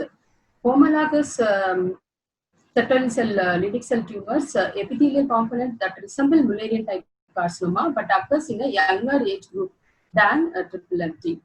So IHC shows EMA positive and alpha inhibin and calrectinin may be positive, but TMT are usually EMA positive. This alpha inhibin and calrectinin are positive for Sertoli and Leydig cell tumor category. So the rare surface epithelial tumors, that is serous, mucinous, or clear cell, if they are present, they have contained a sarcomatous nodule. They lack the extensive admixture of carcinomatous and sarcomatous elements. They are characteristic of TMTs. So the IHC for the skeletal muscle differentiation, they positive for desmin, myodin 1, myogenin can be used to help identify the heterologous rhabdomyoblast. Usually the TMT are positive for EMA. So prognosis, most of the tumors, they already extend to the outside of the ovary at the time of surgery. They are aggressive, rapidly fatal tumors with a median survival of 1 year. So taxane and isofosfamide therapy increases the survival rate in these tumors.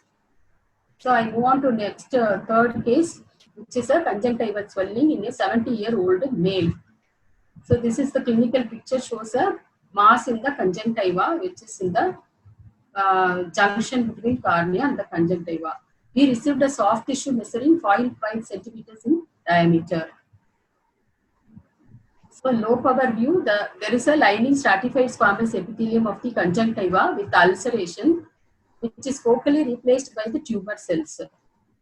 So the tumor cells, they have an entire thickness. The areas of melanin pigmentation is there in here, and the stroma is free of tumor. The high power view, the tumor tissue shows sheets of polygonal cells with the round nuclei and eosinophilic cytoplasm. The superficial cells show melanin pigmentation. There is no nuclear atypia or mitosis here. So with this, we arrive at a diagnosis of conjunctival melanocytic intraepithelial neoplasia with a score, that is conjunctival melanocytic intraepithelial neoplasia has got a scoring system. The total number of score is 10. So out of which in this case is possessed 7, that is 4 plus 3 plus 0, according to the radial spread and the involvement of more than 90% of the epithelial thickness in a vertical spread. The score is 7 was arrived. So here the Siemens scoring, the horizontal growth, we can able to score according to the presence of melanocytes in the horizontal position. So here first picture, it is normal. There is a basal cell and there is a squamous lining epithelium. Here it is 0. In the basal cell, if there is a few melanocytes, it is score 1. There is pagetoid differentiation. If it is there, it is score 2. Then the isolated nests of melanocytes, if it is present, it is score 3.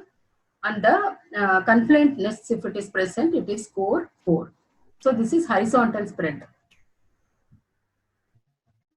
In vertical spread, we have to compare it with the basal cell layer of the squamous. It is if there is no cells, it is 0. If it is 1 to 50% of the nevoid cells, if it is present in the vertical region, it is 1, score 1. If it is 50 to 90, it is score 2. It is more than 90, almost it is occupying the whole squamous lining. It is 90. More than 90 means it is score 3. So the melanocytic nuclear features, that is melanocytic nuclear and cytoplasmic ratio, according to which it is the score is graded in a melanocytic nuclear atypia. So the nucleus and the cytoplasmic ratio in a basal squamous cells is compared. If it is normal, it is 0. The nucleus mild nuclear atypia, it is score 1. There is moderate means that the basal cell, it is score 2. And it is nuclear atypia is more, and there is mitosis means it is score 3. So coming to the neoplastic conjunctival system of scoring, that is primary acquired melanosis system and the Siemens scoring system and WHO scoring system. In PAM without atypia, it comes under Siemens score 1, and the PAM with mild atypia, the Siemens score is 2. So the both Siemens score 1 and 2 comes under WHO low grade conjunctival melanocytic intraepithelial lesion. Then the PAM with moderate atypia, the Siemens score is 3. And the PAM with severe atypia, that is more than 75% of the epithelium, the Siemens score is 4 to 5. So these 3 to 5 comes under high grade conjunctival intraepithelial lesion. So melanoma in situ is score 5 in Siemens score. It is also melanoma in situ in WHO, and then the invasive melanomas. So in current TNM staging, the guidelines for melanoma in situ is more than 75% of the normal conjunctival thickness is replaced by atypical melanocytes. So the Mala A is positive in our case. So the differential diagnosis is pure conjunctival nevi, pigmented ocular squamous neoplasia, benign epithelial melanosis of the conjunctiva. So how does it differ? It is pure junctional nevi is generally found in young adults, whereas middle-aged and older people affected by basal melanocytic proliferation is lacking. Subepithelial component is much more likely to be seen in and PAM than the nevus, Then pigmented intraepithelial squamous metaplasia clinically mimic the ocular neoplasia, metaplasia. It clinically mimic the semen and PAM with atypia. The melanin production by cytologically normal-looking melanocytes. There is no increase in the number of the cells. But in benign epithelial melanosis, increased melanic pigmentation within these melanocytes will be seen. The nuclear enlargement, prominent nucleoli and mitosis will not be present in the benign epithelial melanosis. So we move on to case number 4. Here the 42 years old male patient, we received a mass which is infected, diagnosed as infected sebaceous cyst, size is 5 into 3 centimeters in the back of the chest wall. So we received a skin attached soft tissue mass measuring 6 into 4 into 3 centimeter. The cut surface is grayish white. So the scanner view, there is a epidermis under which there is a cellular tumor. The tumor has got a interlacing fascicles, arrangement of interlacing fascicles. The tumor cells are spindle shaped with elongated nuclei. In this high power view only we can see the nuclear pleomorphism, and there is a scanty cytoplasm, acidophilic cytoplasm, and there is some mitosis. So in still more high power view, you can see the nuclear pleomorphism and the mitotic activity. So we put a Caldesman, H. Caldesman is positive. So there is a diffuse strong positivity of cytoplasmic positivity of tumor cells. Then the Ka67 showed it more than 20% positivity. So with this we arrive at a diagnosis of cutaneous leiomyosarcoma. So in cutaneous leiomyosarcoma, it is described by Montgomery and Winkelmann in 1959, also called as atypical intradermal smooth muscle neoplasm. This is the rare tumor comprising less than 5% of the adult soft tissue sarcomas. Male to female ratio is 3:1. The age group is 50 to 70 years with mean age of 56 years. Two types are there. One is superficial, that is dermal, and subcutaneous, that is deep. Most frequent abnormality is loss of chromosome 13q4 to 21 region. So clinical feature, there is painful solitary red pink nodule which rarely ulcerates. They arises from the erector pili muscle and smooth muscle surrounding the sweat glands. Scrotal lesions arises from the dartos muscle. So the predilection for trunk and the lower extremity is more common site. Documented sites are radiation dermatitis, ectopic areola, in a datu marker, then scrofloderma scar, and nevus sebaceous. So the criteria here is the highly crowded, that is cellular tumor with an infiltrative growth pattern. The significant cellular and nuclear atypia with the plump hyperchromatic nuclei. There can be a tumor cells, and the mitosis is 1/10 high power field. So the variants are epithelioid variants, granular cell variant, inflammatory variant, and desmoplastic leiomyosarcomas. Small lymphoid aggregates are sometimes present within the tumors. They have a dense infiltrative. They are quite rare, called inflammatory leiomyosarcoma. Then stromal sclerosis, it is called desmoplastic leiomyosarcoma. It's very rare. So the differential diagnosis are spindle cell melanomas. The spindle cell melanomas are the spindle-shaped melanocytes with a uniform wavy slender nuclei. They look remarkably similar to leiomyosarcoma, especially in an acral location. But the growth pattern is in the former is more infiltrative, pleomorphic, and is usually more predominant, and the S100 will be positive. Whereas the muscle marker are negative. BRAF mutation is in spindle cell melanomas and PTEN mutation in cutaneous leiomyosarcomas. So another DD is cellular fibrous histiocytoma. The cellular fibrous histiocytoma is highly cellular tumor with a more prominent fascicular growth pattern. with the frequent involvement of superficial subcutis. The tumor cells tend to have more abundant eosinophilic cytoplasm, and normal mitotic figures are common. They variable staining with SMA and calponin. So another DD is malignant fibrous histiocytoma. It is composed of plump spindle-shaped cells and clusters of sheets of histiocytes. They are scattered pleomorphic with multinucleated cells, giant cells, and mitosis are common. The spindle cells may be arranged in a whorls and have a storiform pattern. So they have a short fascicles and bundles in leiomyosarcoma. Here the striking feature is a storiform pattern. They are positive for histiocytic markers and the alpha-1 antitrypsin deficient alpha-1 antitrypsin and alpha-1 anti-chymotrypsin. CD68 and CD10 can be positive in these cases. All these cases negative for the cutaneous leiomyosarcoma. Then another DD is cellular schwannoma. Cellular schwannoma is present subcutaneously as a large encapsulated mass. They are marked increase in cellularity combined with a mainly fascicular architecture and have a antennae A and B areas, hypercellular and hypocellular areas. They have a mitosis of 10 per 10 hyper field.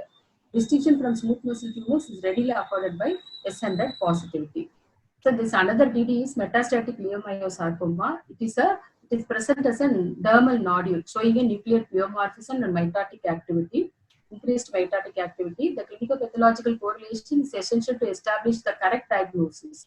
These are nodular and well circumscribed. They arise from the retroperitoneal and uterine primary lesions. Predilection for the scalp and the back. This is the IHC picture, shows a Carl Desmond positivity and epithelioid variant positive for Desmond. So diffuse or focal positivity for Desmond and calponin, pan muscle actin positivity, and very focal keratin positivity. PTEN lost in majority of the cases. Prognosis, dermal leiomyosarcoma have good prognosis with 5% risk of metastasis. Subcutaneous leiomyosarcomas are greater recurrence, that is 40 to 60%. Metastatic potential to lung, liver and bone is 30 to 60%, have a fatal outcome. The tumor size is greater than 5 centimeters, is associated with poor prognosis. We move on to last case, that is 17-year-old female. She presented with a primary amenorrhea. Her ultrasound showed a hypoplastic uterus with a streak ovaries. Her karyotyping report was 46XY. Her FISH was negative for SRY gene. So there is a SRY gene positive, it may be a phenotypically male. So the gross finding we received on tube attached small streak ovary, which had a very minimal lesion of 0.4 into 0.2 centimeters. So this is the scanner view, shows some tubular and a gonadal structure in a, and there is a calcification in this. So this is the low power view. You can see the tubular cellular structures with the surrounded by a connective tissue stroma, and there is a calcification. Here there is a areas of calcification and there is a germ cells. They are large cells, large round cells with a granular, pale granular cytoplasm, and there is an areas of calcification. Almost calcification is more extensive in our case.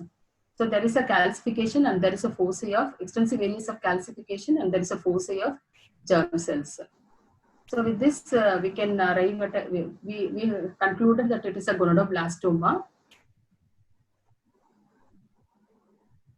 So gonadoblastoma occurs in a young individual, first and the second decade of life. Phenotypically, they are females. 80% they are females. Clinical features, there is primary amenorrhea, virilization, or developmental abnormalities of the genitalia. Male, there is a cryptorchidism or a hypospadias. They exclusively underline the gonadal disorder 46XY, that is gonadal dysgenesis. So the external sex organs may be ambiguous or normal, but internal sex organs you can see a hypoplastic uterus with the tubes. So this is the gross finding. Usually there will be a microscopic to 8 centimeter diameter tumor can be present. It is soft and fleshy, solid tumor. is grey, brown, and yellow in color. There is a smooth contour and lobulated surface. Sometimes you can see some dysgerminomatous component in it. So this pickled with calcific granules and completely calcified also. So microscopically, you can see here it's composed of large germ cells admixed with sex cord derivatives. There is hyaline Carl-Exner like bodies. Carl-Exner-like bodies. So microscopy, another microscopic picture, you can see the cellular nests surrounded by the connective tissue stroma and foci of calcification. Here there is a foci of calcification. These individual cells are large cells with a round nucleus and pale, abundant pale, slightly pale cytoplasm, eosinophilic cytoplasm, and the prominent nucleoli. So the differential diagnosis for this gonadoblastoma is dysgerminoma, sex cord tumor with annular tubules, mixed germ cell tumors, sex cord stromal tumor. So the dysgerminoma, you can see the large tumor aggregates of uniform cells, and there is a separated by the fibrous septa. This ovarian sex cord tumors with the annular tubules, you can see the absence of tumor germ cells. The tubules, mostly tubules, it is composed of tubules lined by the Sertoli cells and granulosa-like cells. They contain hyaline Carl-Exner like bodies and they calcify. So it is associated with the Boole-Zegers syndrome. So in mixed germ cell sex cord stromal tumor, it is more pronounced in the proliferative activity involving the sex cord stromal derivative, absence of nest-like pattern, absence of calcification and hyalinization. Their tendency to occur in the normal gonads. So IHC, they are positive for anti-mullerian hormone, ACT3/4, SAL4. In testis, they are positive for TSPY. If there is a sex cord stromal cells, if it is present, it is positive for SF1 and FOXL2. Thank you so much. This juncture, I would like to thank each and every one of you, all the speakers who have readily accepted, because it was a very short notice within which we started organizing the program, and all the speakers were very generous and they just immediately obliged to us, and we were making lot of requests, trial sessions were going on and all that. They adjusted for everything which we conveyed, and we asked them to stick on to timing and all that, because of the new platform for every one of us. So we wanted to be a little more very strict about all the things, but everybody obliged for all that, and all the participants also. So you were there from the beginning till now. So I'm really I really thank each and every one of you. I thank Dr. Sudha, Dr. Aruna, and all my senior professors, and finally all my TME. So, who encouraged us, and amidst this COVID season, somehow we were able to manage and conduct this session successfully. Thanks to each and every one of you, and Mindray. So you were totally behind us, supporting us completely in all the sessions from the trial session onwards, because we were very apprehensive about this platform, but it was you made it possible. Like, you encouraged us and you took us all the way through, and finally it's coming to an end. It was a wonderful session having each and every one of you in this platform, and Mindray. Thank you, Varun. In a way, people have started loving the sessions. It is easy sitting at home and watching everything live, and people don't miss out anything, and they are able to attend to their house call also to some extent. So people are very happy about these sessions. I think technology is improving, and we might as well have this sort of sessions more. Thank you so much, Mindray and team. The 3 days went off in a jiffy without any technical issues. We were a little nervous at the beginning. So now we are so used to it. And I think many of the participants also enjoyed the whole show, and everybody has praised the technical platform, which has gone very smoothly in the past 3 days. And I would also like to thank Dr. Padma and Dr. Arunalata for making me a part of this team, and it was a really enjoyable experience. I would like to thank each and every participant and all the speakers who were very supportive, and it was 3 days was a very enjoyable session. So thank you one and all, and thank you Mindray specifically, all the entire team. Dr. Francis from Stanley and the entire team of Stanley, and Yes. Francis was helping to, like, he was helping me from the behind the screen. So my sincere thanks to Dr. Francis and all the others who helped me in any some way or the other. It is the encouragement from all of you. So the It entire is a team effort. from A the lot chapter, of people, faculty and PGs from Stanley and other institutions have helped us. So the entire team. And I think we should really pat ourselves on the back. I've been getting feedback from senior professors say congratulating the way this whole thing has been conducted. So I'm very happy to share my pleasure with the entire team. Thank you so much. Thank you one and all.